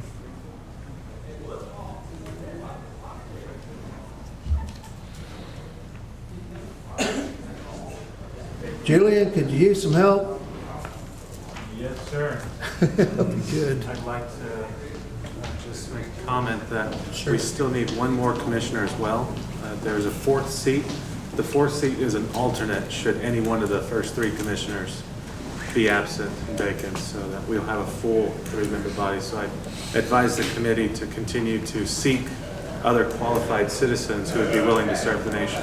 Julian, can you announce to where can they send their resume or acknowledgement they'd like to be commissioner? I'm not, I think that. Is it on the website? I know it has been on the website before. I don't know if it's gone down since this position's been filled, but we'll check to make sure it goes back up. So for any qualified citizens willing to serve the nation, please, I encourage them to apply.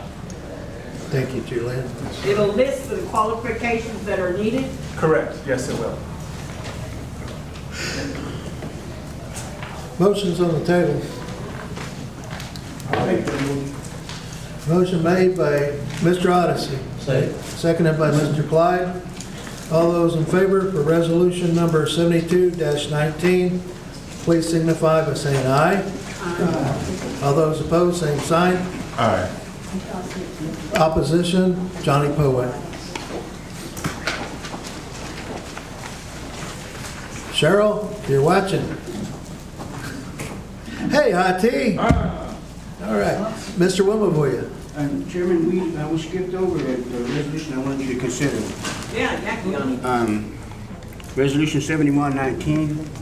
It's a resolution to pursue a purchase of trust property. I think we need to go and table that to executive session. Okay. Okay? Okay. What? Can't buy it 3 times in a row. Okay. It's not, Chairman, That's not the part? It's not the Yakioni property, it's a different, it's a different, total different property. Different property. It's on the east side of Lawton. Dennis? Oh, we don't need to table it then. Dennis? Yes? We have got to table this. Okay. Could someone make a motion to table that? Why? Make a motion to table. There's some implications. Okay, motion made by our vice chair. Need a second, please. Seconded by Clyde Narcombe. All those in favor to table for further discussion, please signify by saying aye. Thank you. And to answer your question, Opposed? Phyllis, to answer your question, Phyllis, there's a lot of ramifications over there, so anyway.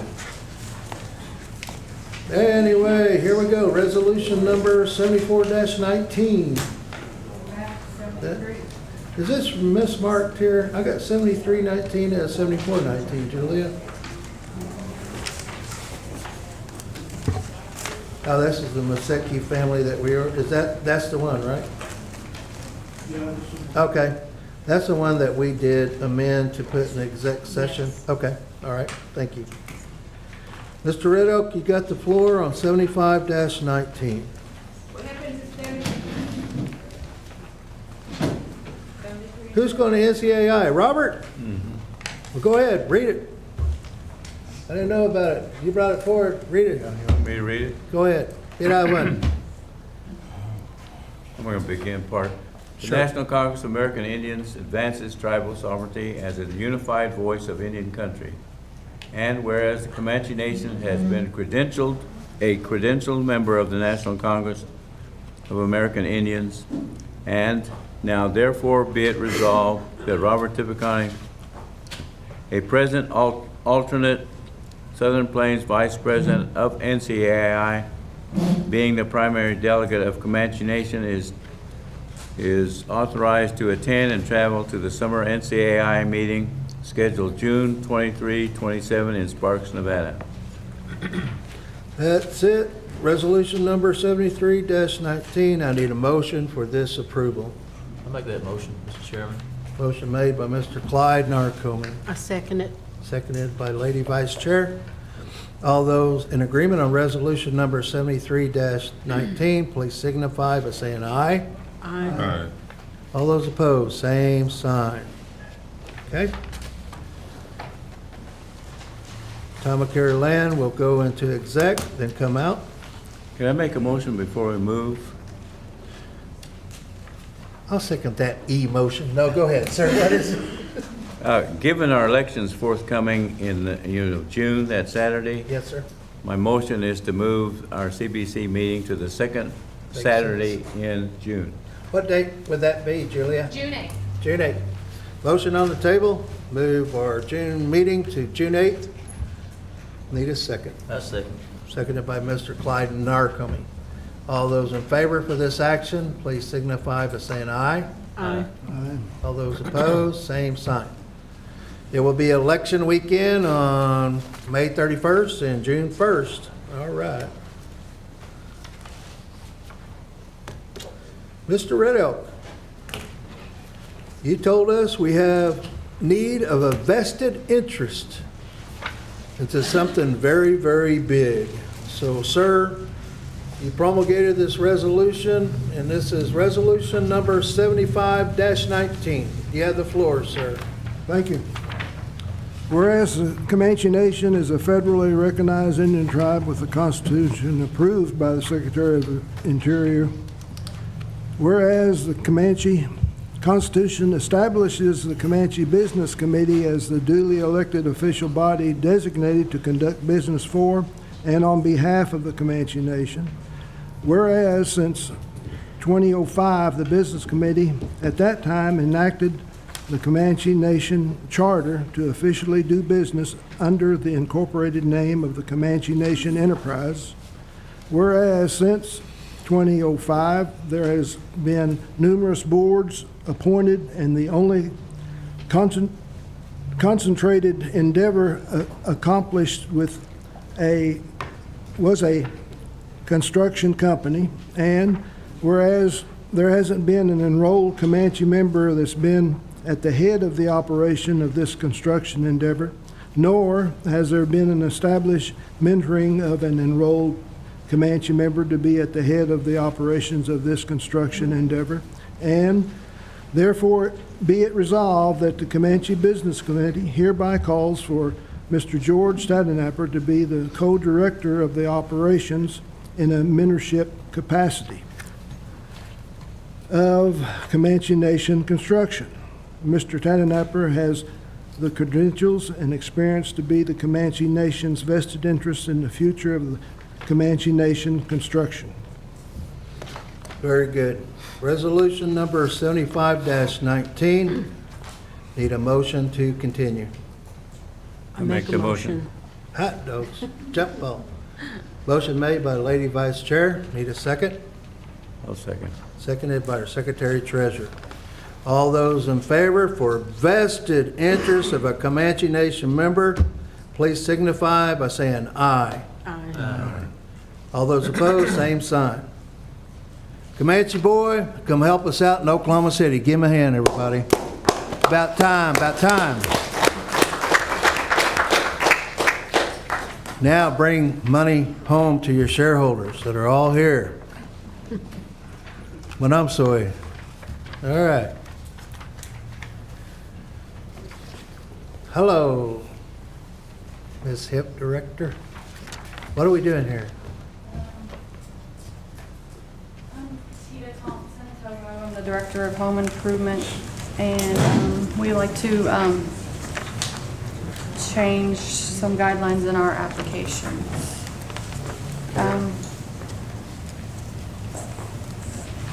The guidelines we'd like to change is the foundation and structure unsafe.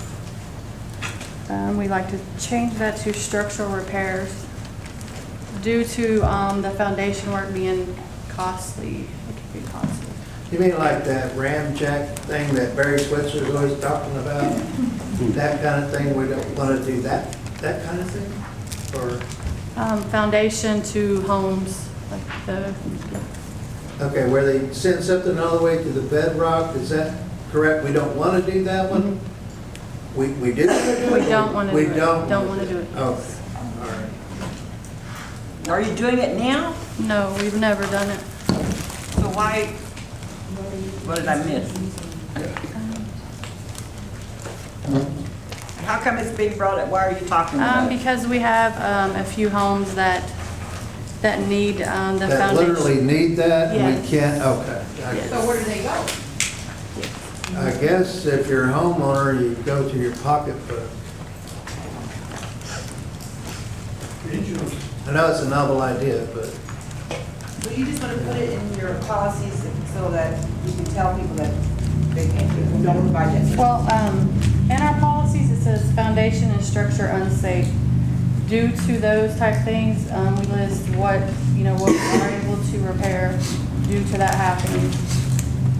But we like to change it to just structural repairs, and then we list like what we can do under the structural repairs, the flooring, windows, and the doors. okay. Can I say something? Sure. Because of the area that we live in, next to Fort Sill and all their bombings going on, our homes have had cracks all the way up the wall. And they've had to come in and do that kind of work on our homes. And if you're constantly coming and repairing our homes for things inside and not taking care of that problem, then aren't you just wasting money? Yes. Good point, Mr. Hillis. But Business Committee, have you guys gone Foundation over work this? isn't really all that expensive. No, it It's isn't. not They've like got- 25,000 or anything, it's like 3,000 or 4,000. What's that? The cost of that type of work isn't really all that everybody has to have belief that, oh man, it's so elaborately expensive, and it's really not. You mean the piers that go to bedrock? Yes, yes, sir. Or that type of work from whatever company that does that type of work. Who's ever worked that kind of work? Raise your hand. Where's Nico? Me and Nico did when we were young. Same here. They've done it. About killed us. They've fixed those before on our homes. They've done that work on our homes before. Well, here's the situation.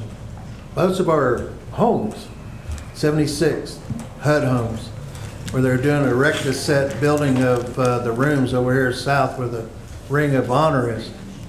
I remember a HUD representative coming to housing when housing was over there in that KCA property over there by Cash Road. And that HUD director said most of these homes are good for 20 years. I said, what? It was 1976. 20 years, I mean 1996 is done, and here we are. We're 2019. Now what's the problem? It's the bombs. You're right, Mr. Hillo, it's the bombs. Plus we've got Sandy Shoal here, red clay. Yeah, clay. You know, and it really comes back down to another thing. The ones that they fixed, where me and Nico were digging them holes and putting those piers down to bedrock, the way the foundations were poured, they were small to huge. So when we raised that one part of homes in Carnegie Dahl, dang if the concrete didn't crack like that inside. And one thing you cannot do, Mr. Parker, you can't go and put those piers in the middle of the home because you have to bore a hole and go, oh my goodness. So I can see your point, Theta. So business committee, I've talked about it, what it is. May I have a question with her? So how much did it cost if you got estimates? Estimates run between 9,000 to 10,000. 9 to 10,000, ooh, yeah. Out of 3 estimates? To do that kind of work? And this Then one well, does. the purpose is But 3,000. just to do the foundation, that doesn't include the windows, you know, that we're gonna have to adjust because of the shifting of the home, the doors that we're gonna have to repair, and then the flooring that causes, you know, the buckling of the flooring. So are you working under HIP? I mean, are you working under federal or are you? There's no working- federal money there anymore. So it's game. It's all gaming. Yeah, no federal dollars anymore. Business committee, if you want me to move forward on this, I'll read it aloud and we go. What do you think? Ready? Resolution number 76-19. I'll go right to the home improvement guidelines, structural repair. And this is it. 3, foundation and structure unsafe. Flooring sinking, broken windows, and glass would be replaced. Or exterior doors, storm doors.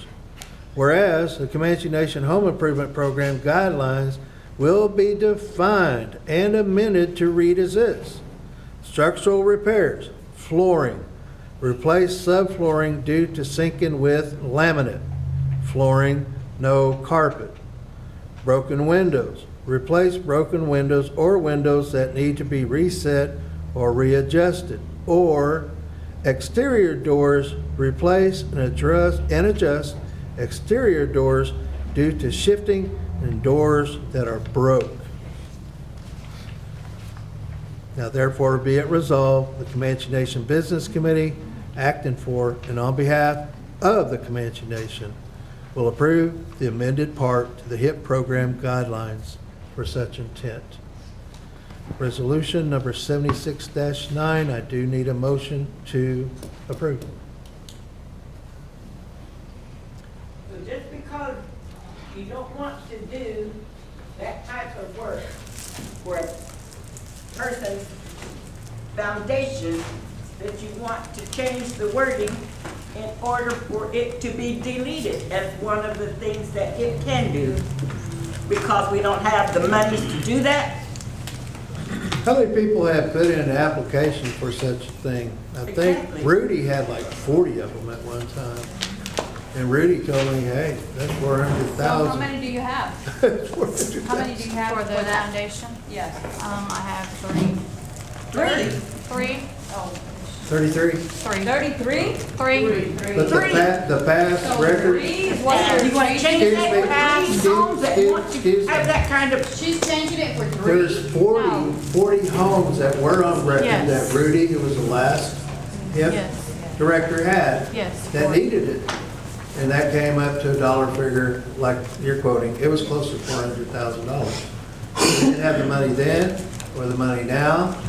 What if we put it as a project within I don't even think it should be hit, you know? The thing is it structurally sound to go to bedrock in the foundation you have now? Is it?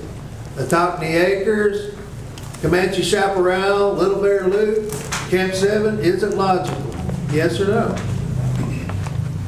See, that's the whole point on this. Once you do it, you do for one, you do for all. These sellers, you did for certain ones, but you sure didn't do for all. You know, so we get these jackpots like this, you know? yeah. So it's up to us, business committee, however you want to do this. I read the resolution, I need a motion to continue.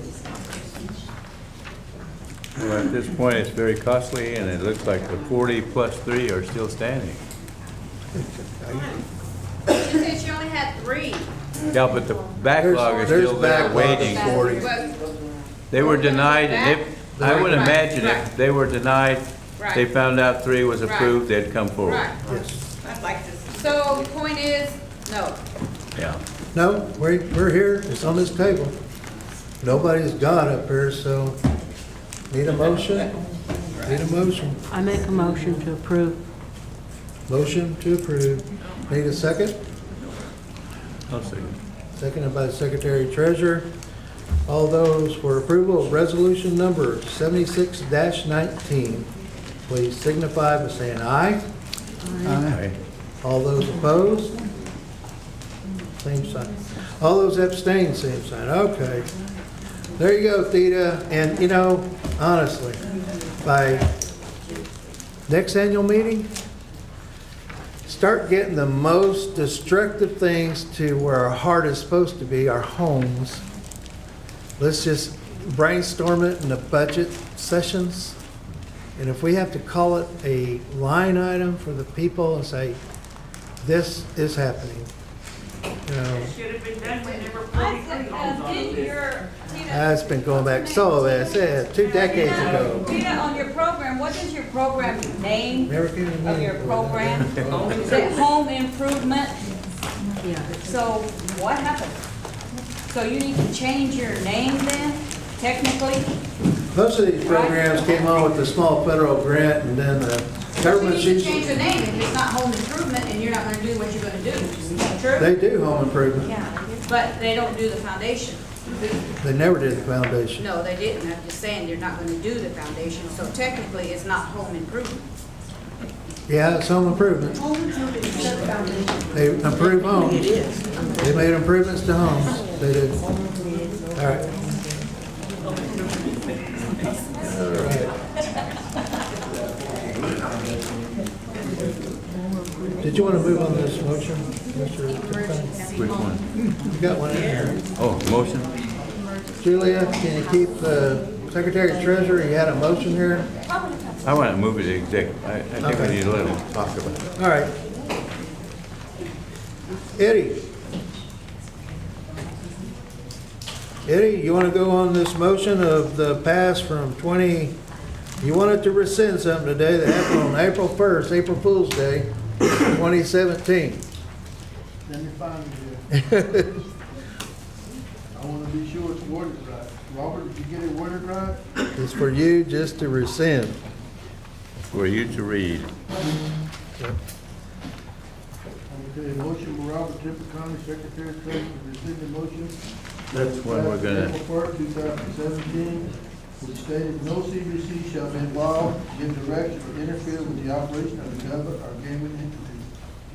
Okay, at that time, some of us were telling people who to hire and fire, and I don't think we're into that. That's why we did this. But I think we should have, the CBC should be an overview of all our entities. because there's some things going on that go on that we don't know about or we can't say anything about. That's why we're rescinding this one. It's going to read this way. The CBC shall provide oversight of the operation of the Comanche Nation government and enterprise.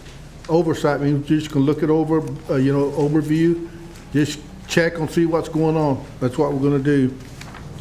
And I like to amend it to read for provide oversight and review and final decision by the CBC. That's your motion? Yes. Need a second on that part? I'll second. Second by Clyde. Wait a minute, Is that what your resolution read? Or you No, that's what the new one's going to read. We're amending the old one. I read the old one. You want me to read it again? Yeah? Okay, this is the old one that we passed before. Right. No CBC shall be involved, get direction, or interfere with the operation of our government or gaming entities. Now, I told you we instigated that because some of the CBC was going down there telling people, getting in their business and whatever. I want you to remember, we don't hire and fire.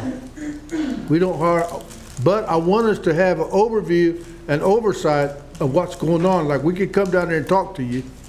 See, before, when they did this one, we go down there and Willie went down there and talked to somebody and said, I can't talk to you because of this thing here.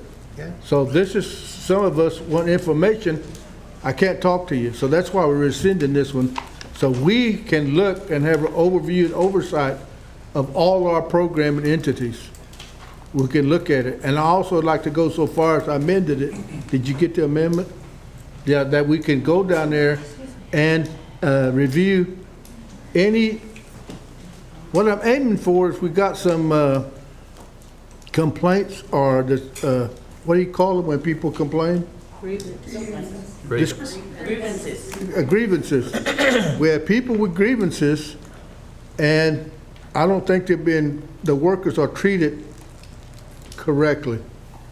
That's why I want to put that part in there that we will overview and overlook anything that's questionable.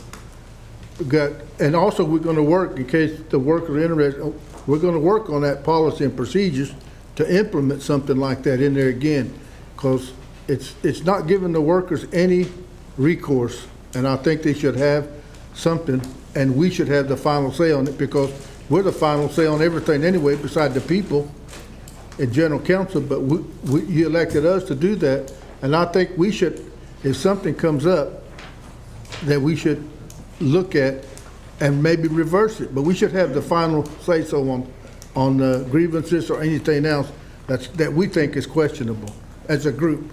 This is all in quorum. Put that down. It's all in quorum. I'm not going to make the decision. If we have a grievance and we want to review it, it's going to be reviewed and passed by a quorum.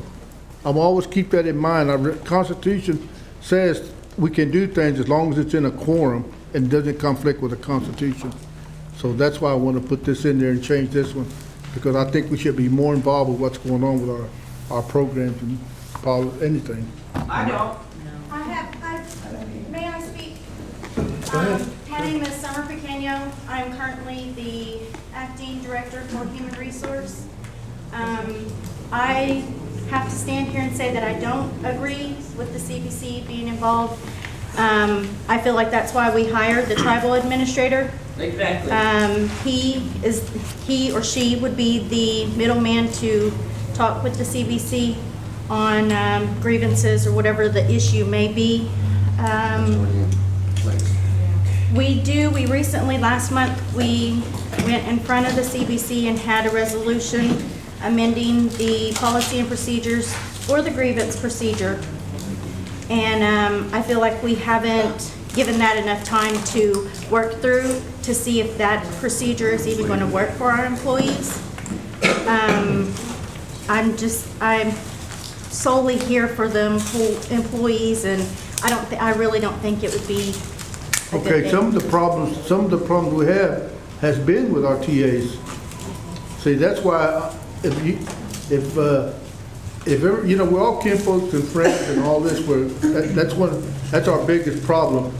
If you got a kinfolks and you put a TA and a TA's kin to them, and they're friends or whatever, they agree or might not agree. In other words, you might get a good decision or a bad decision. I'm not saying, you know, we don't live in a perfect world. If we did, we could say, yeah, the TA's can follow the instructions, the directors can follow the instructions, the workers can follow, the CBC, we don't live that way.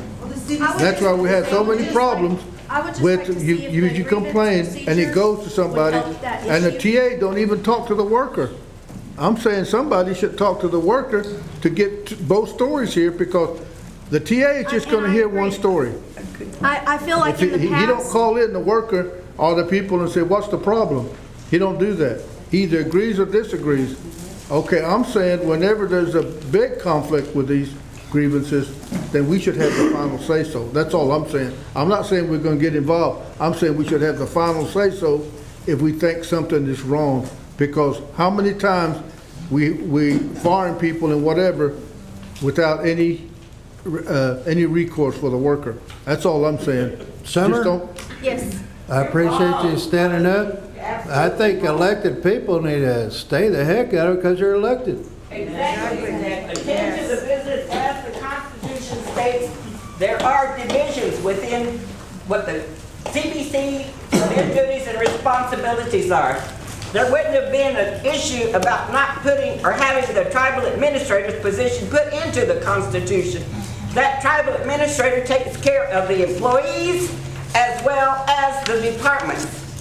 That is no business of the CBC to interfere, because it's been done since I started working for this tribe over 40-something years ago. That one member or another of the CBC has come to and gone to departments. You need to hire my cousin over here. My daughter over here needs a job.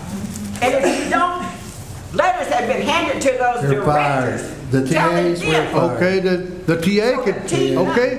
I'm not saying, There's a job description the for the TA can do that too. And it doesn't say The TA anything can in tell the them who to hire and Constitution or fire. anything else about So what the happens CBC. there? Oh, let's have order. Hold on. Hold on. Summer, go ahead and have a seat. We're not in an argument. We're not in a court.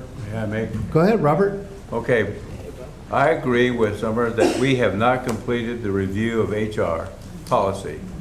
So I say let's hold this in abeyance until we do that. And then we'll consider all these comments being made about, because the CBC has to be cautious. We can't step in and start directing. That's not our business. That's right.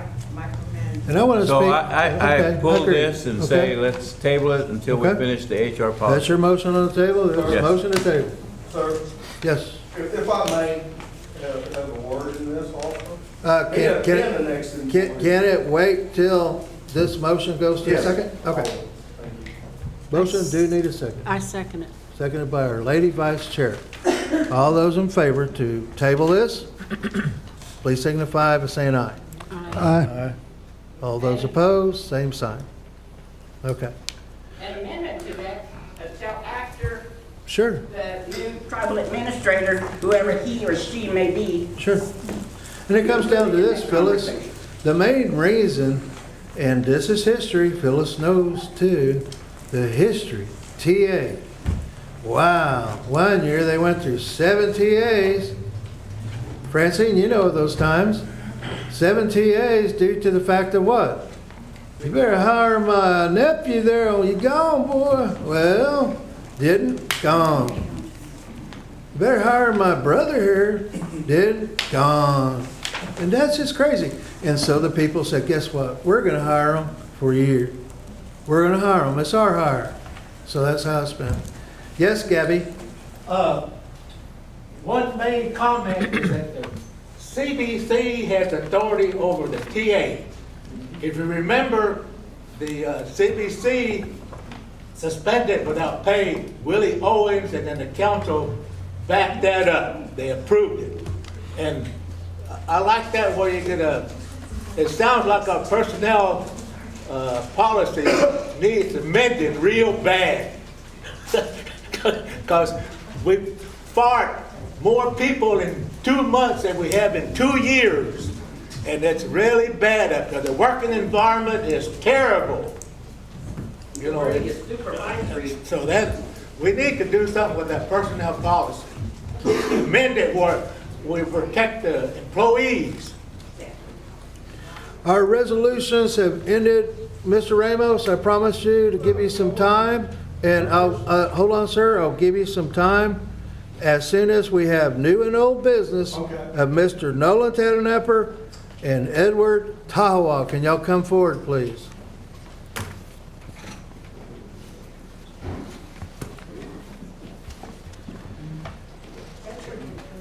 Edward the third, yes. Edward the Third. So we came here for recommendation for the CBC to request for actually we're representing the Comanche Homecoming Committee. Speak to all your folks out there. I'm the treasurer of the Comanche Homecoming Committee, and then Mr. Tadenapper is our vice president. Our president, please excuse him. He's getting married today, so really, J.T. Lyle's getting married. Congratulations to him. All right. And awesome, yeah.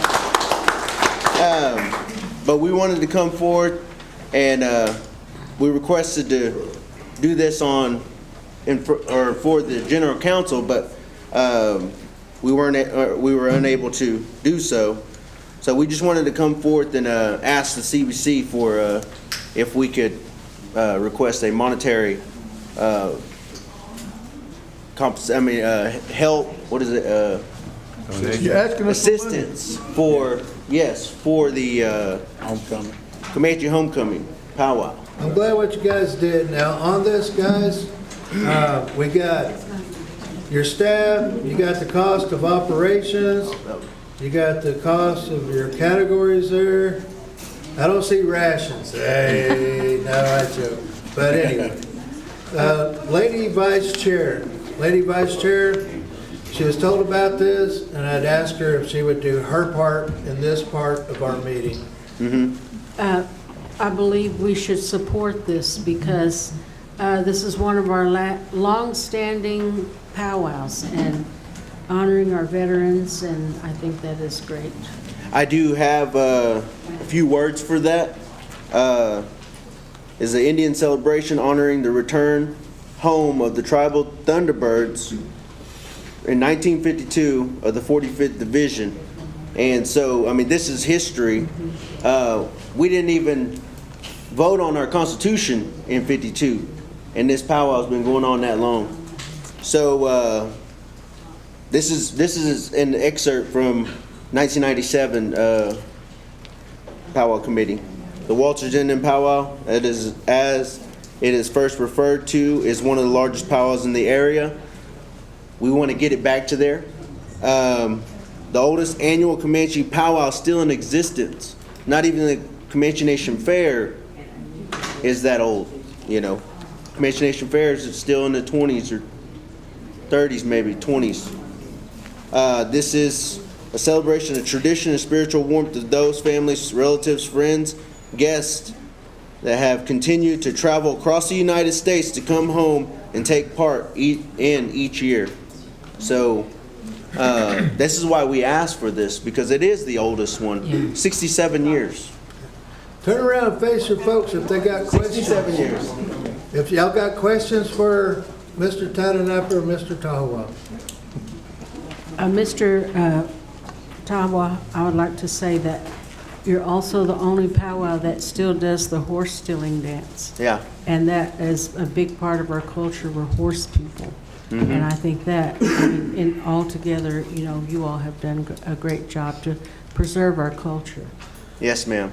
Lady Vice Chair, I have a question. hold on, please. Lady Vice Chair, you had made an inquisition to a part of one of our entities that does make profit. Did you want to entertain a motion of what you found out and that entity that you chair? I would like to make a motion that the smoke shop support this powwow, and I did visit with the director over there, and she is also an agreement to support our culture. So I make a motion to approve this amount for the Walters Homecoming Powwow. And that amount is $28,825. Motion is on the table. Need a second. There was, it's come up a couple of times at our general council meeting, that whenever an entity or whatever comes up and speaks on the floor requesting funds for a certain group or organization, and for a while in the past, they just went ahead and, okay, everybody for the whatever program that is put on the budget for $10,000 to be given to this group. I think at one time we had 3 language groups going, but only one of them requested monies from the Comanche Nation.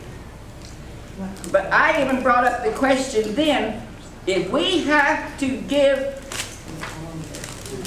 information back to whoever we get monies from, with our budgets or whatever, then these organizations or people that are requesting monies from the tribe, then they should be able to also give back to the funding source their information, their budget, as well as receipts, etc. To this date, I don't know of any of these organizations that have been approved at General Council or any other time, including our churches, have given back to the tribe, which is the funding source, at least that accounting. And a part of that, I would ask or, suggest that in your budget or your proposal that we would submit. I would like to add that to my motion, that you Very bring good. back receipts. Very good. And there are a few organizations that do bring back receipts. Oh, I'm sure there are, but I'm just saying it should be. Hold on a minute. The question, we got a motion, and thank you. And would you like to add that to this motion? Got that, Julia? You got that, Leslie? Okay, need a second. Can I ask a question before? Sure. Many times, these different events here, the categories, I should say, are funded by families, or have you any of these being funded by anyone? I have, but there's no real way to count on these monetary, pledges until I actually see the money. As the treasurer, I can't count on that. Be like me when I am saying, all these pledges, we don't recognize, ain't it, hot tea? I have a question. The, Lenora, you gave money away from the tobacco, but me and Clyde's on that committee, we don't even know about it. Well, You didn't ask us or get approval from us to give this money. We're in a quorum today, sir, and guess what? We're the power today. So she's moving on a motion. And she's checked with your manager over there, enough money to do it, and I would hope you guys will use that for your advertisement there, smoke shop, even set up your own business there of selling pop and everything, and you'll let them do that if they're financing. Get some t-shirts, financed by, bottom line, guys, it's about commerce. So to say that the power's here, sir, you only serve on a sounding board. I kind of agree with Mr. Talking a little bit. If things are, this is what gets us in trouble. We don't plan to give money away. We got a budget to you. Lady Vice Chair. And then you look at that budget. Lady Vice Chair, if these people, did the manager say there was money for that? If you want to Yes, do that, she did. it should be put on the budget. So that way we don't have to argue and fuss about it. This If ain't the no people argument, approve sir. it, Your manager you got said it. there's See? money there. So, but all the time, people keep coming there asking for something, put it on the budget, and if the people pass it, that's it. That's all I'm saying. Mr. Odyssey, the reason I moved on this is because I knew we would be in a quorum, and this came up all of a sudden, and also, too, I think culture's a priority, that we always try to maintain that because it's a part of who we are. That's why I moved on it. We've been great stewards of the people's monies, such great stewards that it has caused hurt. Children that deserve help from their nation to get here and there, we haven't been able to do it. Now, you know, it all came, and it's always the past, and forget the past. What's the future? What is the future? You know, this is your nation.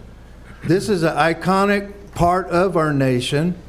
Somebody told me the other day, most of us wouldn't be here if our mom and dad didn't meet there at that powwow, doing another round, you know.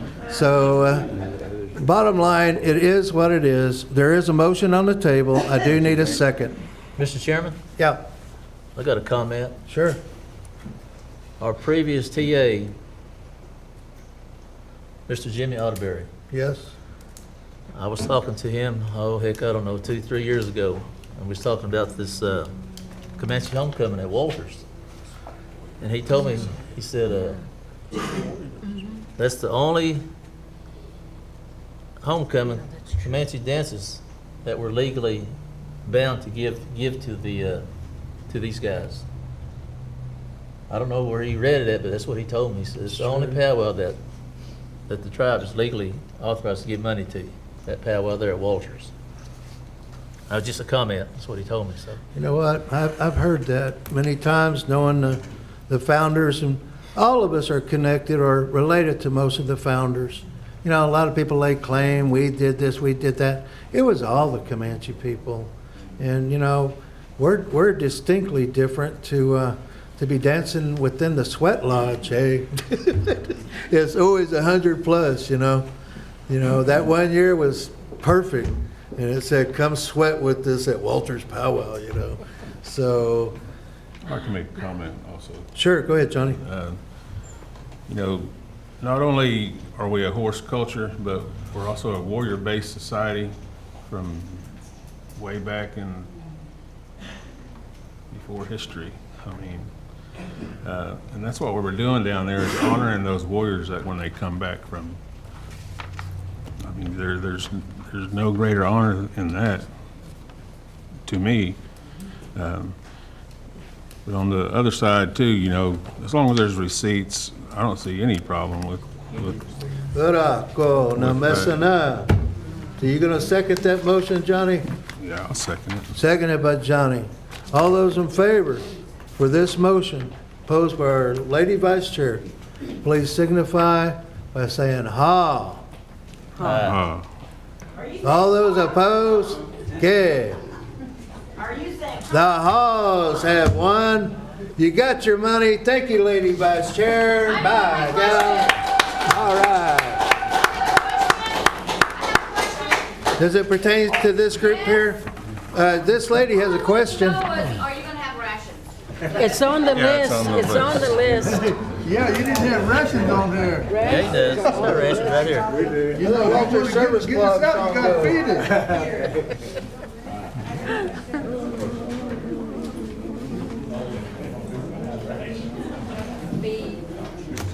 Yeah, good to see you too.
Thank you, Hot Tea. Thank you. That's the Comanche homecoming song proposed by the late Dan Tallbird. Golly, I'm going to go out that way and cry. Oh, wonderful. Good on. Let me get my composure. No grant entry? I know it. Tanisha. Hello. I wasn't able to get on the agenda for this month, so I'm here now because you guys are informed. If you remember correctly, back in September, October, YMCA. Boys and Boys Girls Club. Club. Okay. So Anna Bear came, Native Services of the Boys and Girls Club of America came, she presented. And at that time, we had a deadline to get an application in to start our own Comanche Nation Boys and Girls Club. Great opportunities, you know. Does our youth program do enough? It does okay, but there's potential to do more. And I feel that if we put a Boys and Girls Club in place, a Comanche Nation Boys and Girls Club in place, that'll give us open doors and give the tribe, our children, our youth, opportunity to do more, get them involved. So with all that being said, I had spoke with Anna Bear this past week on Monday, and because at that time, you know, we had a lot of stuff going on, and we told each other that we would revisit that, which we did. Can y'all come in June with real, get us to decide? We can, but here's the thing.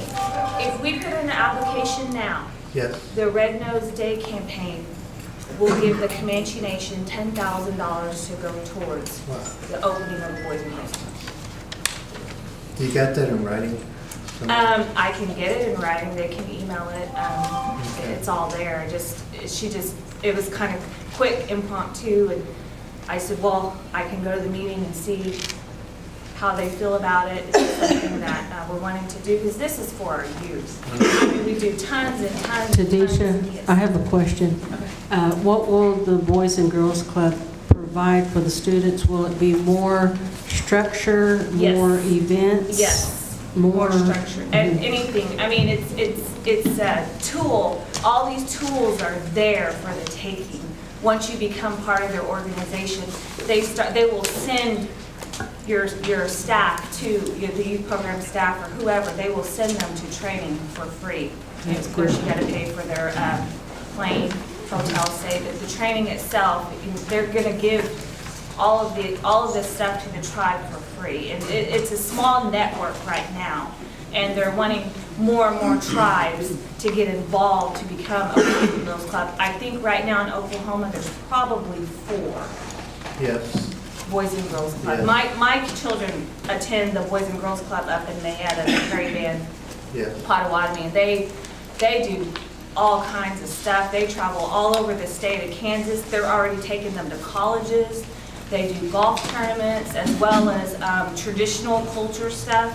They teach the boys how to tie drums. They teach them songs. They teach them language. The girls, they teach them how to sew, how to make their dresses. And this organization will give you the funding to do all this. Well, it sounds good. It sounds great for You know, kids. Miss Bear gave a great presentation. Yeah, she gave a great did. presentation. And get her back here so we can take action on June 8th.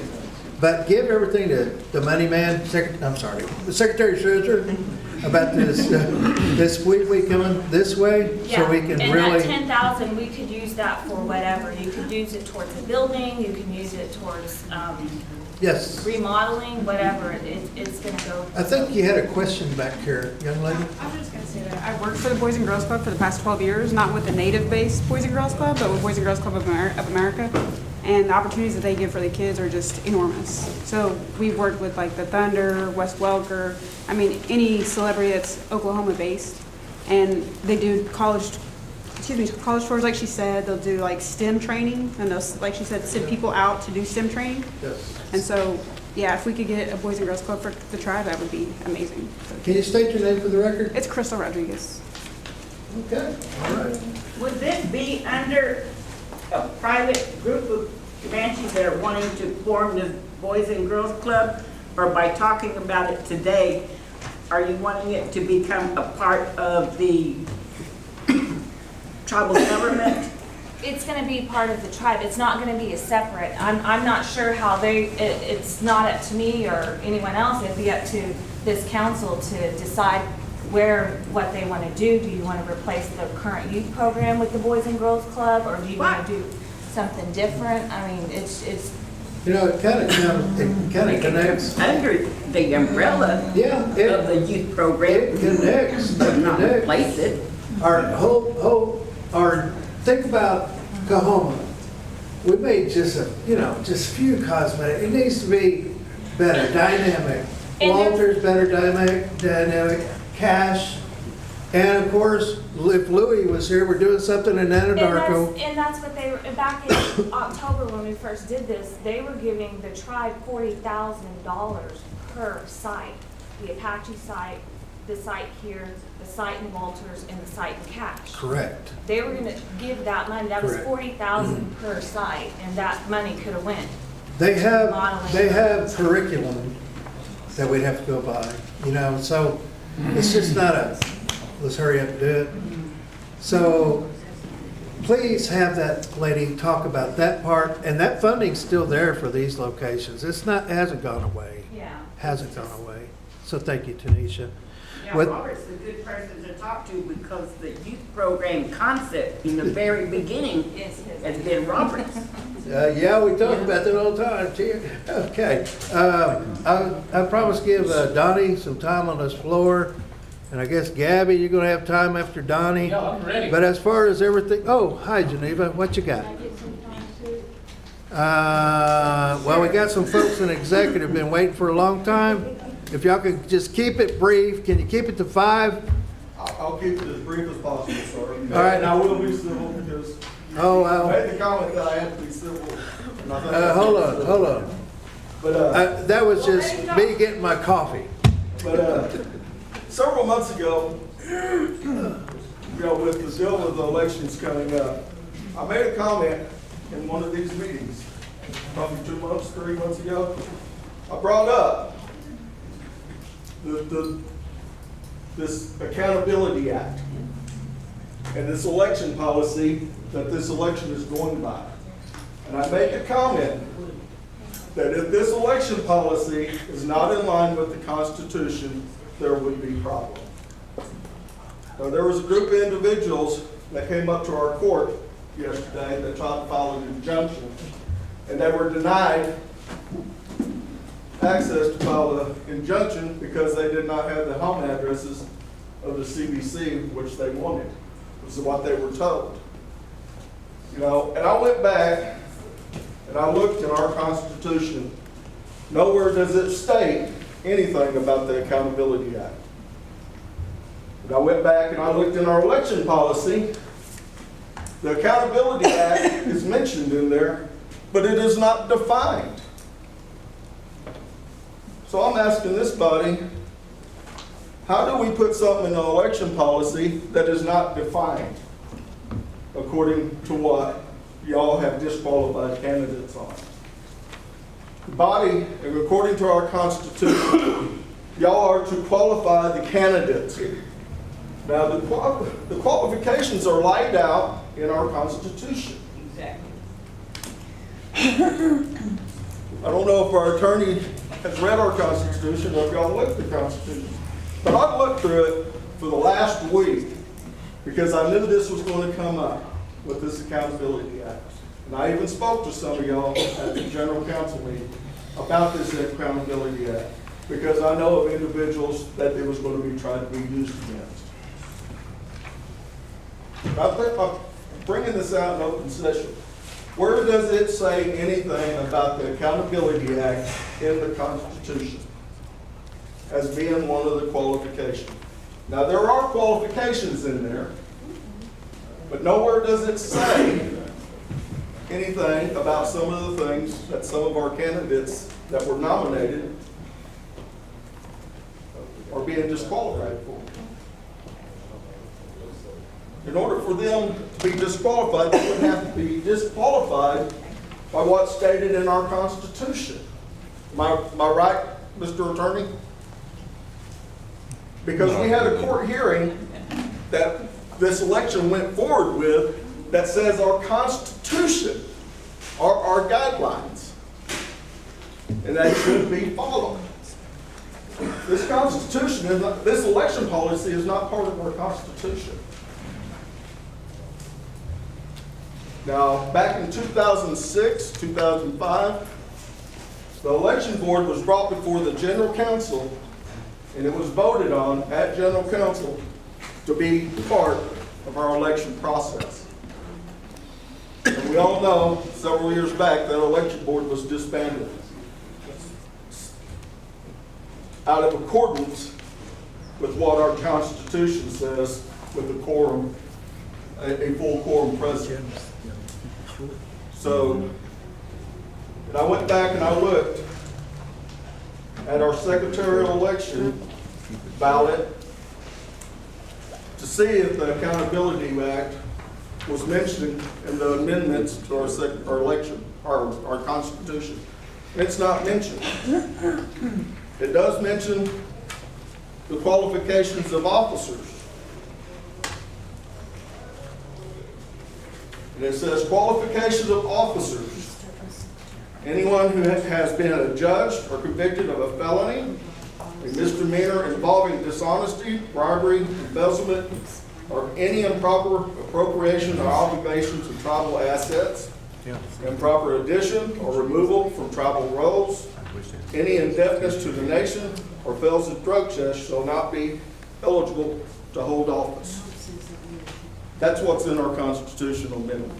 That's only for anything regarding the tribe, not outside of the tribe, because the Constitution specifically states if any offenses to the Comanche Nation.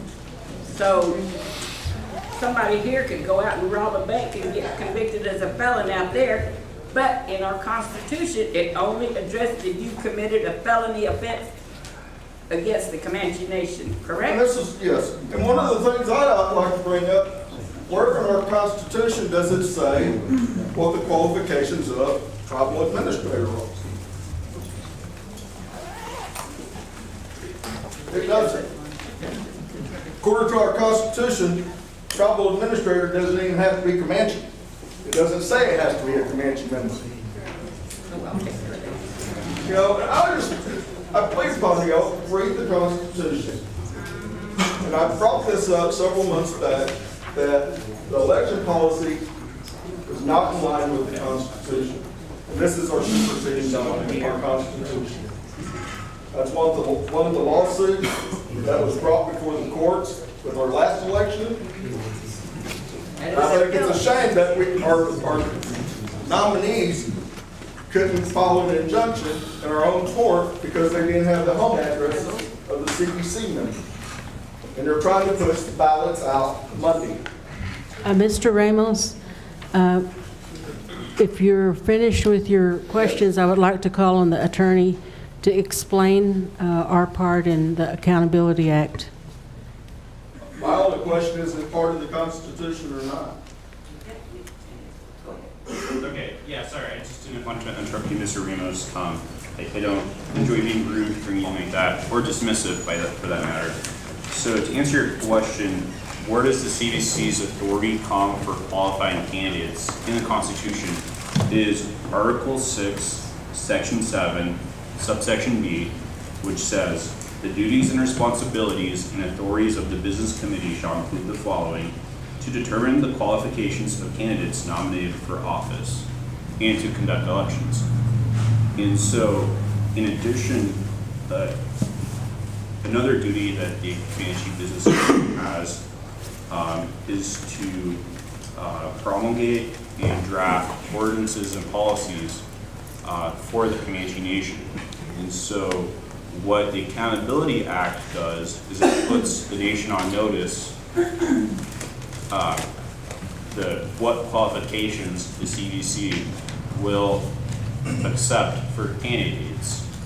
And so it's a very good question, and that is the authority, the constitutional authority that they have in order to promulgate and put everyone on notice as a matter of fairness on what the qualifications will be.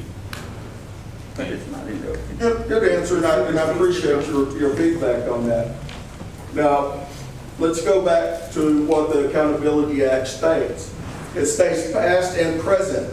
Would that in turn mean that anybody sitting on this CBC would be guilty of the Accountability Act if there's no offenses? Sorry, I don't quite follow your question. According to the Accountability Act that they're enforcing, says past and present. So there's accusations against sitting CBC members and others that have committed past offenses that would deem them ineligible to be sitting on this board. Okay, I understand your question now. So, from what I understand, your question is, would past conduct disqualify a person? And yes, past conduct would disqualify a candidate. Or a member of the sitting CBC.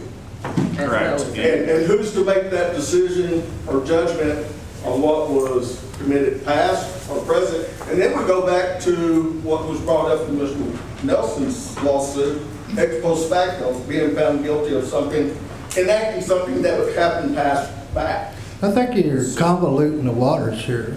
Well, no, it's. Sure it is. Last year, we had certain CBC that wanted to have another election. All I did was take it to court to have an election. I didn't sue nobody. I didn't go get a lawyer. I went pro se. And what you're bringing up is something about Accountability Act. Yes. Well, if the people that came under the Accountability Act, do they really want it to be read out loud? I don't think they do. Oh, they do? Yeah, they tried to take it to court yesterday. Well, Were denied. They can go to denied court. access to Why? Why are they They denied? did not have the addresses of the CBC members. The head judge is right here. Ask her.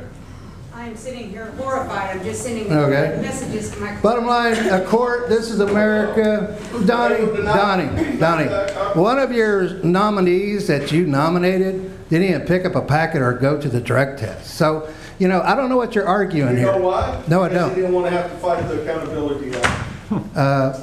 Really? Okay, I'm whatever. not a candidate. All right. Nor do I wish to. Are you through? But I think this accountability. I think the candidates need to go and prove that, Well, not you're talking you. about the Supreme governing body. Bring it to Are you the vote. Supreme governing body? Yes. You are. Well, I you're am a tribal one. member. You're one of 12,000. And who says that the 7 of you decide on who can run and who can't? We have a tax act. We have a minimum standards act. We actually have a gaming act. We have a gaming commission act. Elected official? We have many acts. That is policy and law. Signature of an elected official? Not me. Not you. No. I'll furnish the documentation where it was, you were. Well, sir, I will take you to court for slander. We all know that. We'll take you to court for slander. I will, by myself, personally, on you. What you just openly said. I just asked you if you forced. No, sir, you just slandered I did not tell you that me. you I did. said no. Move on. So, please have a seat. All right, go ahead, Gabby. Oh. Go ahead, Gabby. Hey, I'm gonna do a head Well, wait just a minute. Do you know how much? Mr. Chairman? Yeah. Do you know if I can just take, if we're gonna be in this for a minute, or can we take a break after this? I need a rest. I tell you what, can all of these items that you're talking about be off the record so they could possibly have a little rest? Yeah, he's gonna be a while. Yeah, I can give you a handout that you can go by and type it in to attach to your minutes. Okay. Because this is going to be in the newspaper anyway, too. Yeah. Well, anyway. Wow. This is about the water park. Address, talk to them, talk to them. Yeah. Well, this is you because I'm recommending for the main. You already gave it to us in writing. Main thing here is recommending hiring or contracting with an economic developer. Oh, that was an economic project. I mean, that was a no business plan. Yeah, no business. business. Yeah, no business. Anyway, the water park. I guess, well, if this is a good information on how much that we gave $3 million to the water park. in 19. And then we had a budget for 653, and there was no information on what the 653 is going to be used for. Oh, well, here's some information that we got about the water park. This is all we got at the annual meeting. It says admission and the hours of operation. Let me see it, Gabby. I haven't even seen that. And they wanted $653,000 for this. There's nothing. I mean, that's the truth. There it is. Anyway, here's a handout of the water park. Tanisha, I don't know what to do about the water park. There's so much. We don't have really anything to present. I mean. Yeah, there's so much things wrong with the water park. I don't know. Josh, go ahead, the floor. Okay. Well, there you go. you're okay.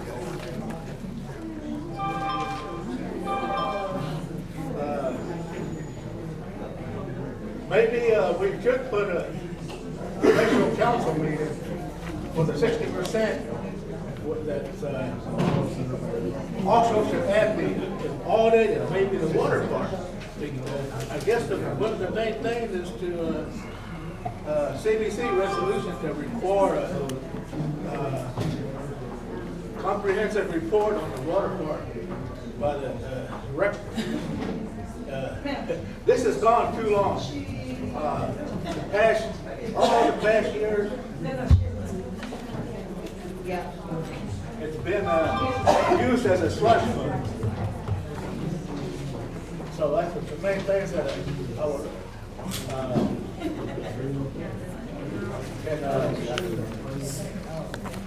Yeah, there's still a lot we don't know about the water park. If they got any money from the tax commission, and there's still an unfinished well. There's a lot of past disasters in management. I could just go on and on. There was a emergency contractor, no emergency sole source. We had 2 football players in the water park. No flood insurance. It's never been evaluated by an outside firm.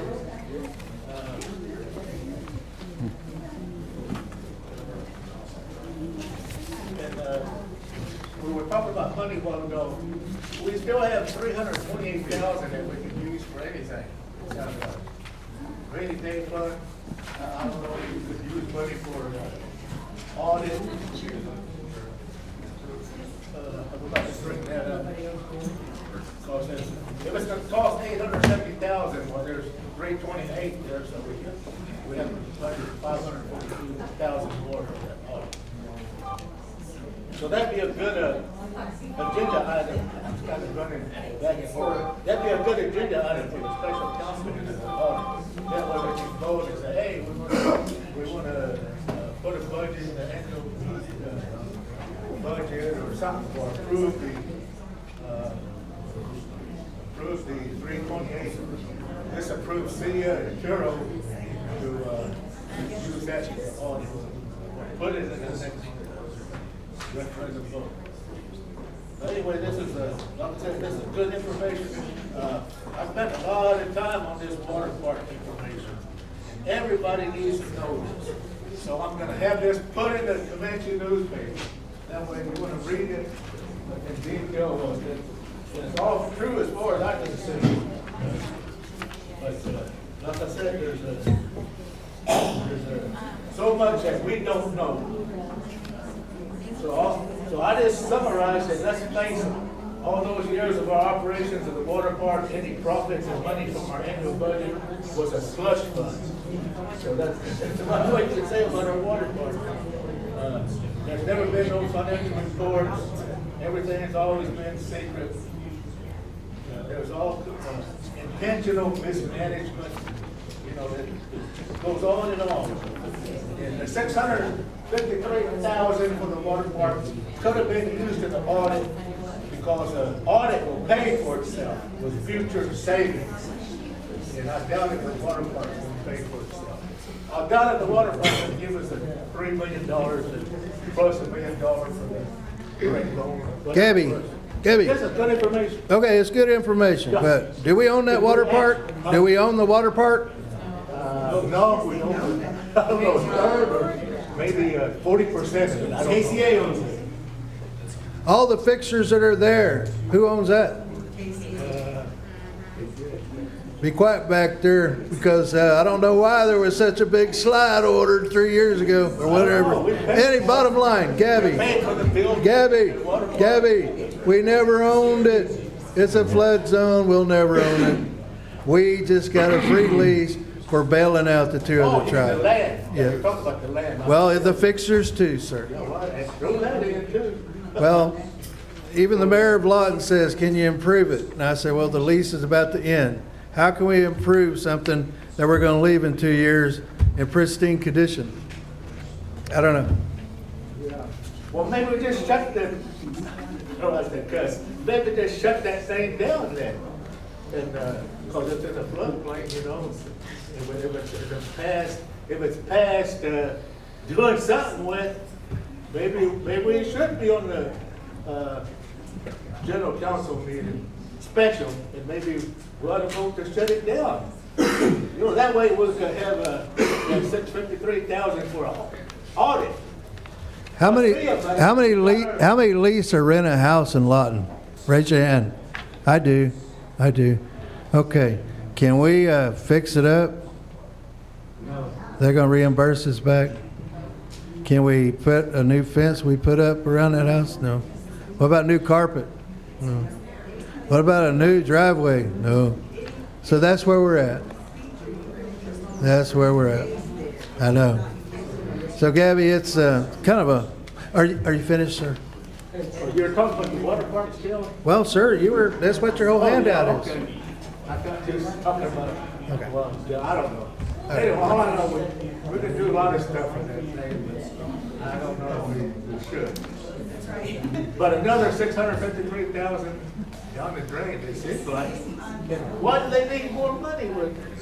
Do they need money to keep operating, or? How much money are we gonna, is it gonna be on the budget next year and the year after? You know, we gotta do something. We've waited, I don't know how long. It has been shut down for a while, when it first opened, and it shut down for a long time. So, I don't know, we should have never built it in the first place, maybe, I don't know. That's what I'm saying, we need to put it on a special council meeting. Ms. Burgess, did you have a question? Well, I was just gonna say that it's not just the water park, it's the Nations of Fun, the indoor bounce house and playground that's next door that runs year round. And we are constantly having parties. Yeah, and I see a lot of traffic. They love it. I mean, But is it making money?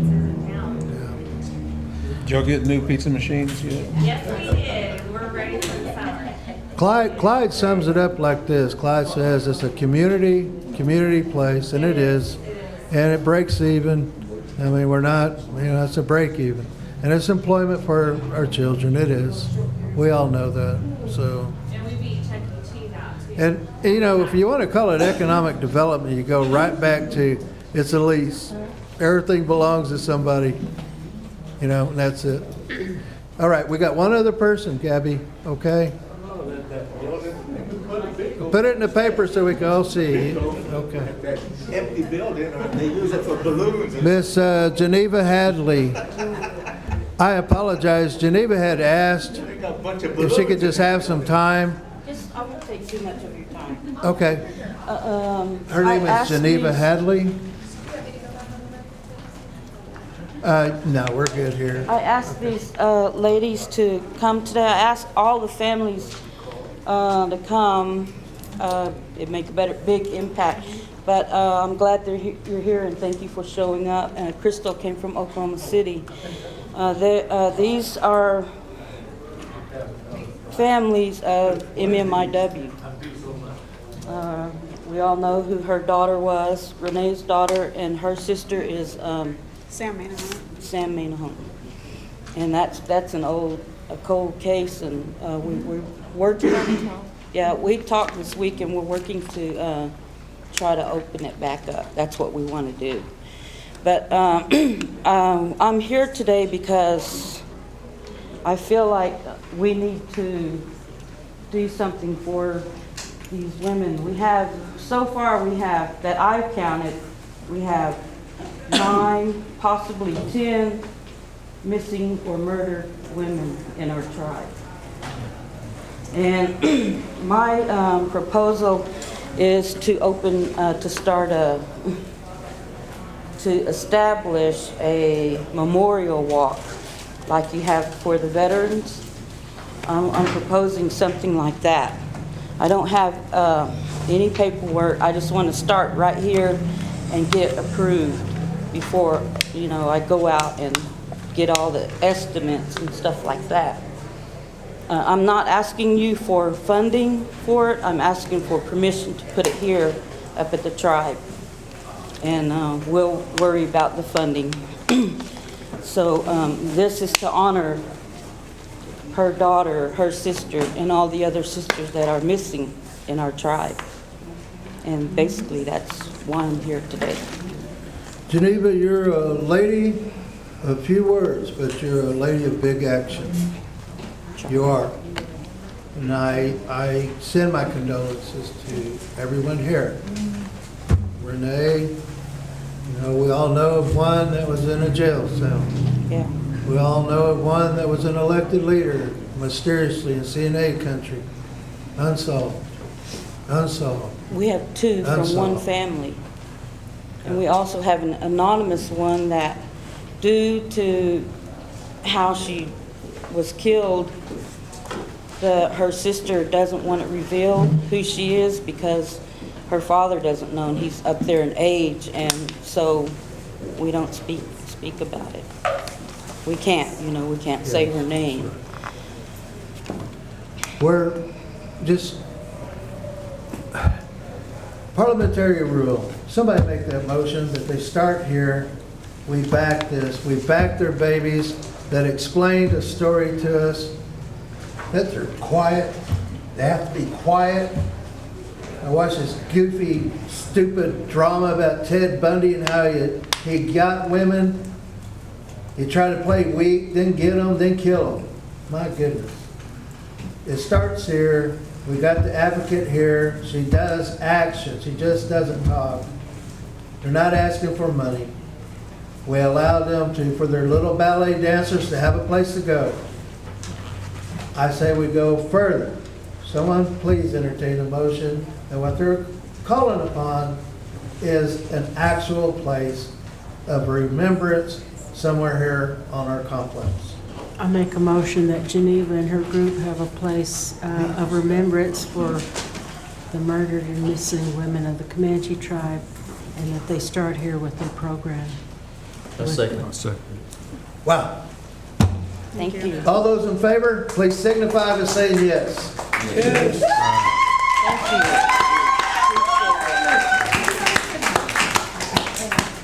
Thank you. All right. With that said, everybody, can somebody just entertain a motion for us to go to executive session? I have one last thing. Can I be heard in executive session, please? Well, ma'am, it's going to be a long wait because we got some long ones. All right, say that again, ma'am. It's regarding the excess dividend check. Tell you what, you're going to be on the very, very, very tail end, okay? So get with Julia. She can keep us. I imagine Julia can sidebar you and figure that out. Because Mr. Tipicani and her in enrollment. Just get with her. It's very confidential. Just get with Julia. Raise your hand, Julia. And I think you guys can work it out. All right. Motion to go to executive session. Could someone entertain that, please? I'll make that motion, Mr. Chairman. Motion made by Clyde. Need a second? I second it. Second by Lady Vice Chair. All those in favor to go to executive session, please signify by saying aye. Aye. All those opposed, same sign. Maseki family, Mr. Hillo, bring Ronnie in. We're going to take about just a 10-minute break. Just a 10-minute break. And thank you. Ms. Adovich, thank you. Thank you for the prayer. Thank you. We have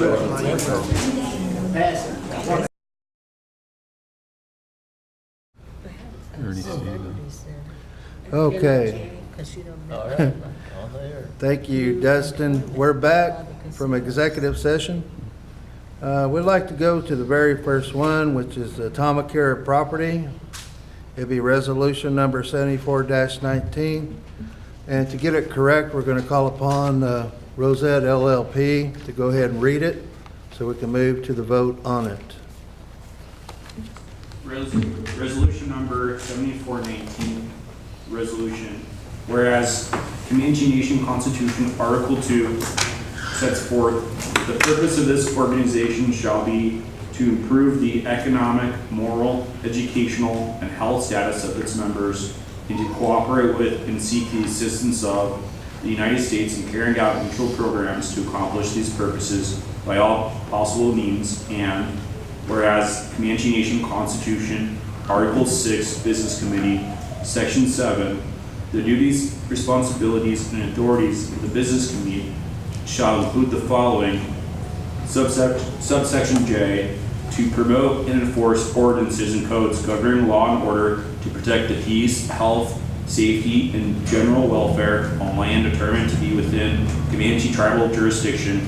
And whereas a casino encroachment from a neighboring tribe placed the Comanche Nation in a perplexing situation of lost revenue shares in the near future. And whereas a gracious Comanche Nation family believed in our endeavor of challenging this encroachment, Comanche Nation is expressing their abounding appreciation that this Comanche Nation family was willing to lease 5 acres to the Comanche Nation for point of order of good business standing. And whereas the Comanche Business Committee feels it is appropriate to authorize and approve the list of information. And number 1, final payment to the family of $30,000 only. Return the land to pristine condition. Number 3, the BIA commercial lease was never ever executed, which voids any contract. Number 4, the CBC would like to thank the family for helping us, and we believe the compensation of payments of $30,000 is more than appropriate. Number 5, the 5-acre lease alleged with the BIA is hereby released. The family releases all legal claims arising from the contract.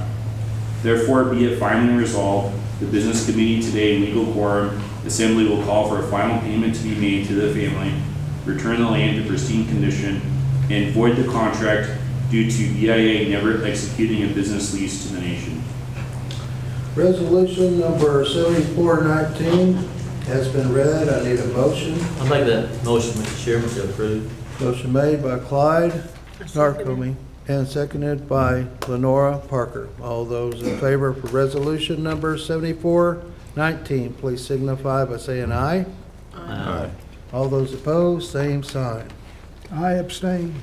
Abstained by Mr. Red Elk. Okay. We're going to resolution number 6319, everybody. And it comes to our enrollment list of number 1121. We went over this with Ember and we fine-toothed it. So here it is.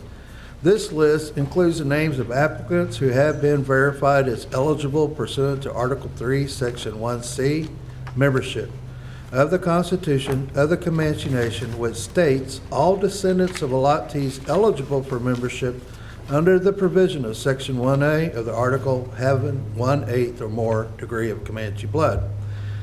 Therefore be it resolved, the Comanche Business Committee accept the verification of eligibility for the applicants as shown on list 1121. Be it further resolved that the Comanche Nation Enrollment Office notify the eligible applicant by letter of their approved membership, and further that the enrolled member be provided information concerning their enrollment, including name, date of birth, roll number, social security number, and degree of Comanche blood. Business Committee, I give you Mr. Eitzen and Mr. Galindo. I need a motion to accept these two members to our nation. I make a motion to accept them. Motion made by our Vice Chair lady. Need a second. I'll second it. Okay, seconded by Mr. Johnny Poway. All those in favor on resolution number 63-19, please signify by saying aye. Aye. All those opposed, same sign. Thank you. All right, and congratulations to those people. We usually start doing that. All right. We go to number 3. And I will give this to Mr. Red Oak.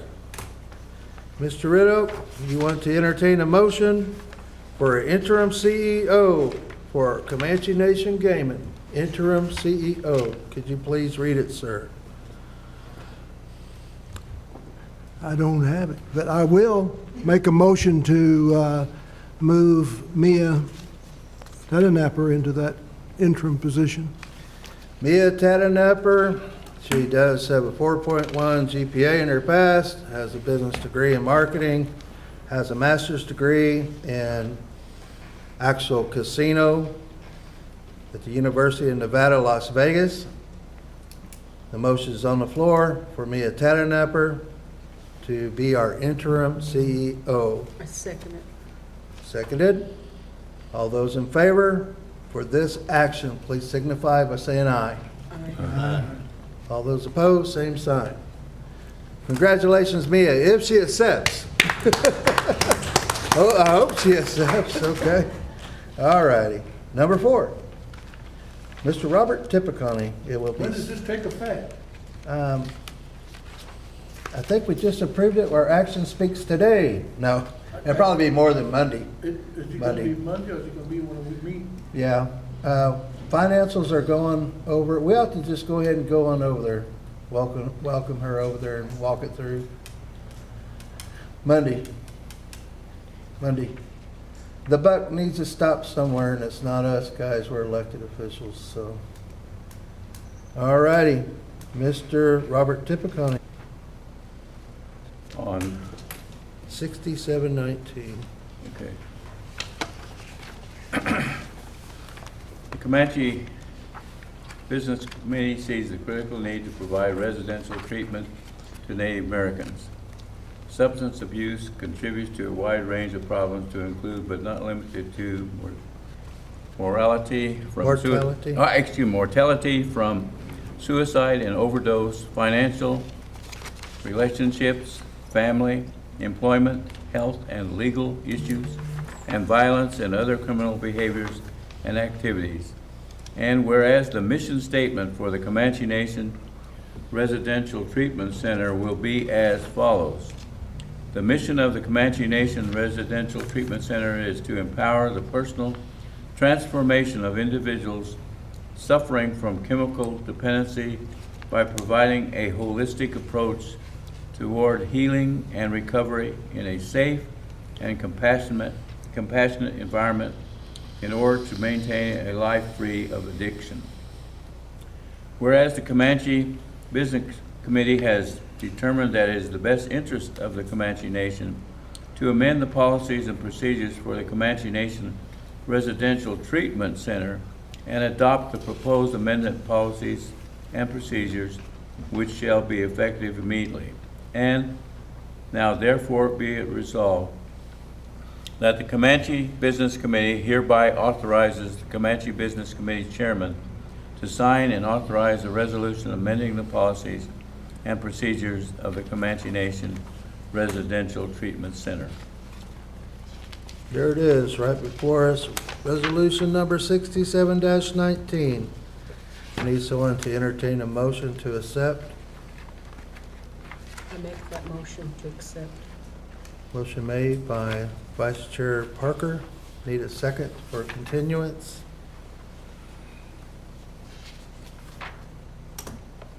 I'll second that motion. Seconded by Mr. Red Oak. All those in favor on resolution number 67-19, please signify by saying aye.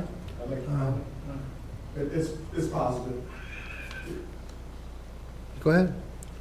I commend you for looking at the policies and procedures of the Prevention and Recovery Center. I just hope, and I'm sure they are with Vice Chair Ms. Parker input, that it's a positive for our people seeking recovery from drugs and alcohol and suicide. It makes it more inclusive of those seeking help, easier versus difficult. Because I think the access to that program should be as easy as it could for them seeking help and not difficult. So, and I hope that policy includes that. And I'm sure you, Vice Chair, and some of you others have seen to that. And looking at it from a holistic view. Yeah. Because that was our intent whenever I was there, and some of the former ones that were there, was to do it holistically with our culture and tradition involved. Okay, thank you for that statement, sir. Thank you, Donnie. That treatment center was really needed, and I'm really glad that it's going to be 6 months, because there are a lot of people that do need that time. And I love the fact that it's 6 months. Yes. Thank you for your comments. Okay, let me backtrack on resolution number 67-19. Who gave the motion? Parker and then Riddell. Thank you. Okay. We just didn't get an aye. We started Okay. to call for the aye. Okay, I'm going to call for the vote. All those in favor of resolution number 67-19, please signify by saying aye. Aye. All those opposed, same sign. All those abstain, be quiet. All right. Let's go to number 5. Eddie, it's the Eddie Odyssey Show. Can we please have those flags put back up? Do we have a motion on it? You have to make it. The flags are up here. Hold on, Eddie, before you get going, we need a prop. First of all, rescind the other one. I'm not, do I have it on here? It's not in there. No. Then I quit. Dang it. Okay, there's the 6 we looked at, and a few of us members picked number 4. Now, the only difference with number 4 and the one we did last month was Lord of the Plains at the bottom were in small letters. This is the same size letters as Comanche Nation. In other words, it makes it more uniform. CBC Odyssey, do you want to make a motion to rescind the motion that wanted the first emblem? Sir, Yes, to incorporate this one, number 4. you want to make it encompass into one motion? Would that be even logical or fair?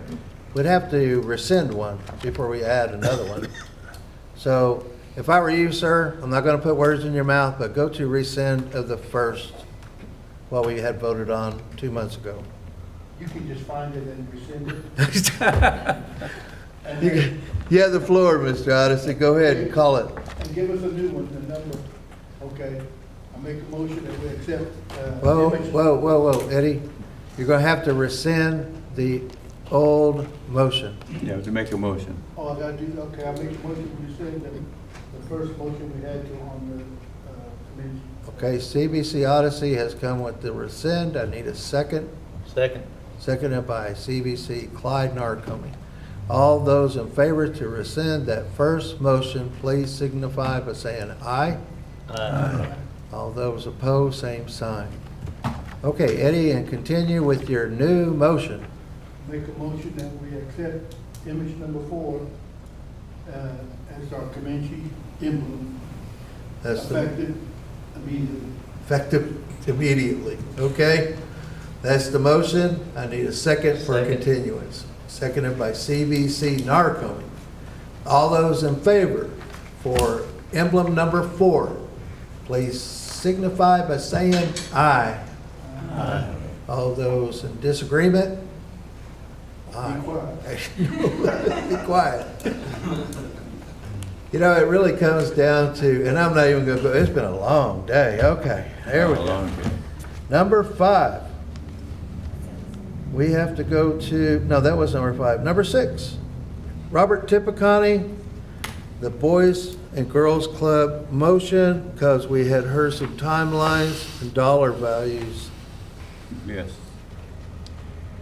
I make a motion to approve the Comanche Nation to be affiliated with the Boys and Girls Club of America, effective this date, and to operate under the current youth program.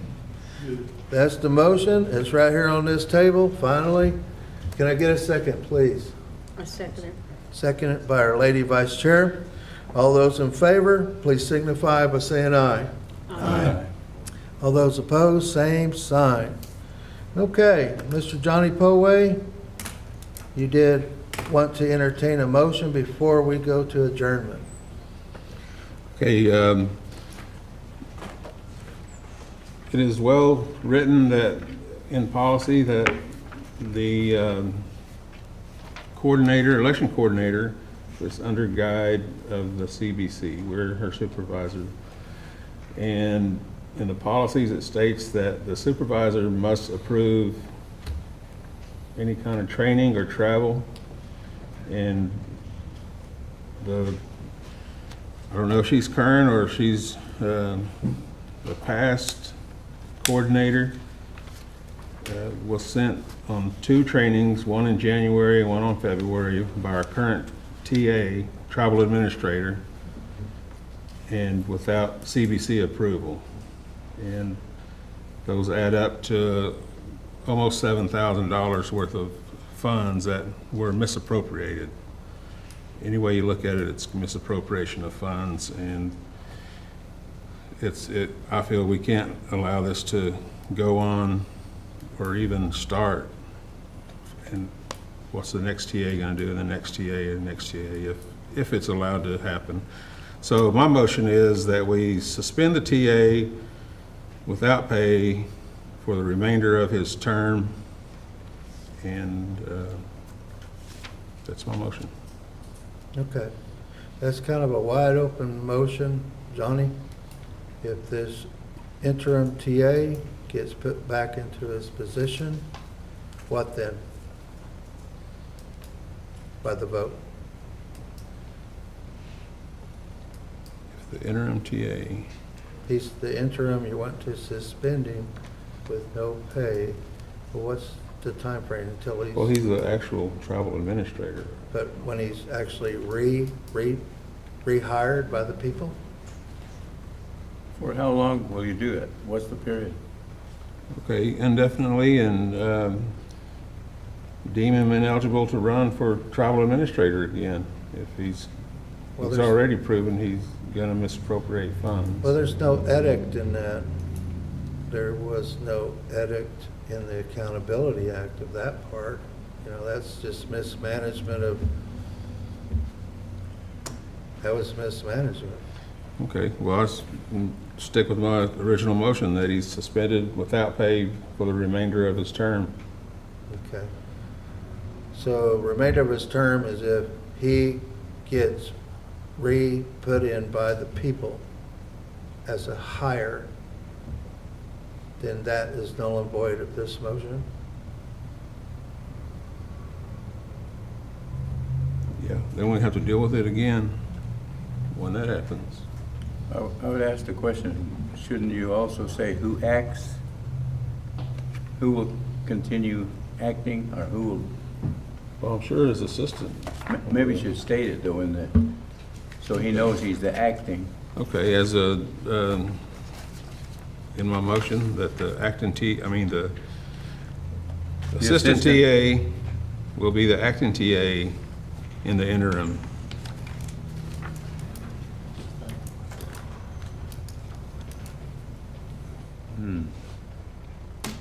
So that's the motion. I need a second before we go to a voice vote.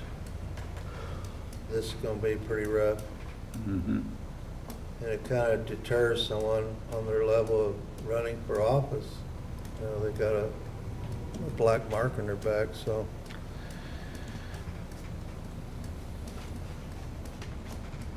The thing was we, in the qualification process on Mr. Wani, it took a lot of in-depth, about a 5-hour process one day, another 2-hour process, and another 3-hour process. This part here was just a mismanagement of our employee, where he is the day-to-day manager, we're the supervisor of that employee. So I got to stop right there. So there's a motion on this table.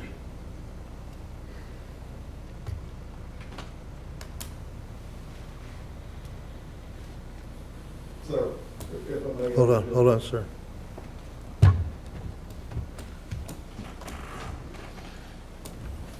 Motion's on the floor. It's all up to you, CBC.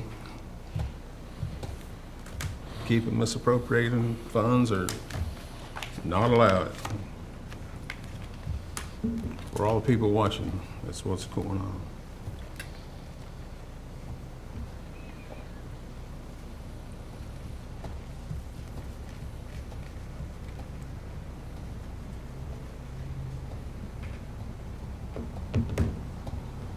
First call for a second.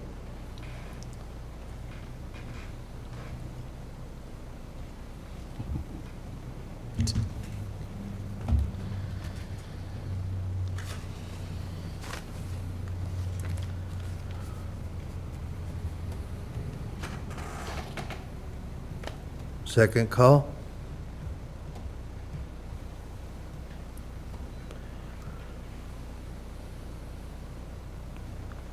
Give me 15 seconds so there's somebody. What do you have, what?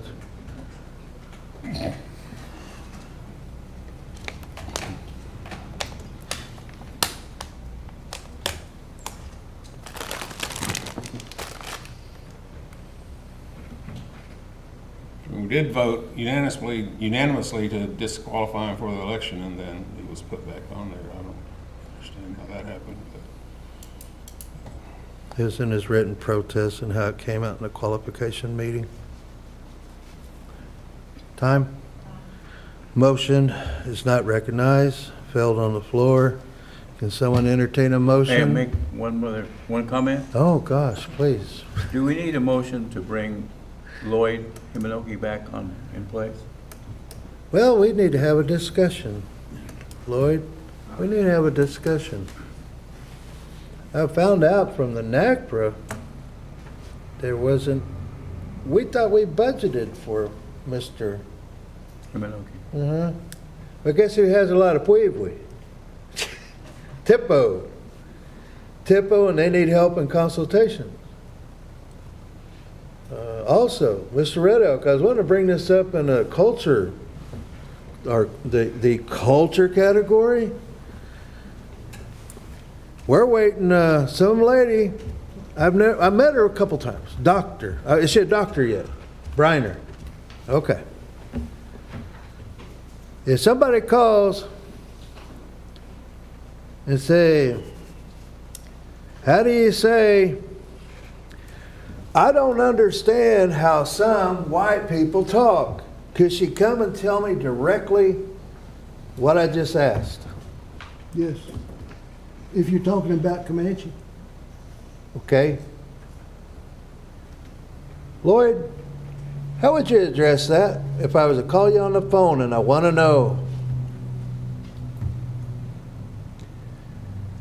I don't understand what that white man's wanting me to do or talk about. How would you say that? Kena masupa na te pani ko na o te kwa do. Kena masupa na te pani ko male kwa. I would hang up the phone and I said, don't call you back, I'm gonna get my microphone. Kesa na pizza ni maido. There you go. I'm almost seeing where we're at over there. Prevention and recovery. Donnie, you might help me out on this. Prevention and recovery, where they're meeting over there, having meetings and stuff. And we got our culture programs right there. We've been seeing a lot of folks that come in the prevention and recovery start hooking it out there. You know, it's not good, right? It's not good. We used to have it. Should they be up this way? Because it's very private in that situation, It's a right? good question. I mean, the intent of having the outpatient center at one time was to service our people in town to have a safe environment to come to have meetings. But it shouldn't be there by our culture where grandma and grandpa are coming. Well, They're coming. Probably not. Okay. I mean, if you was gonna move them, I'd probably move them back to where they were at one time. Right there on F Ave? No, On D Avenue, Ave? D Ave, yeah. Or build a center there on 17th or 16th and D. At least they could get there and talk about it and get over it, most of them. And how many success stories did you have there? We have a lot. Okay, good. All right, leave it there. I know there's a lot. Bottom line is this. Under TIPO, they can bring this asset back. I'm glad you're back. Why? Namatekwan, that's what I see, all right? Yeah. All right. Before she gets back to town, Mr. Riddell, could Mr. Lloyd Himanoki be that liaison in the meantime? I have been in conversations with her where she was going to contact him. but, Come on. I don't know if that happened. Has Dr. Briner talked to you at all? No, okay. Okay. It just hadn't happened. Monday morning, let's have our meeting, Lloyd. And we'll, come on, the TA. We'll do it that way. 11 a.m., sir. 11 a.m., oh, will you make it? Can you make it at 11? I have 8 o'clock doctor's. Oh, Bud, he's gonna go golfing.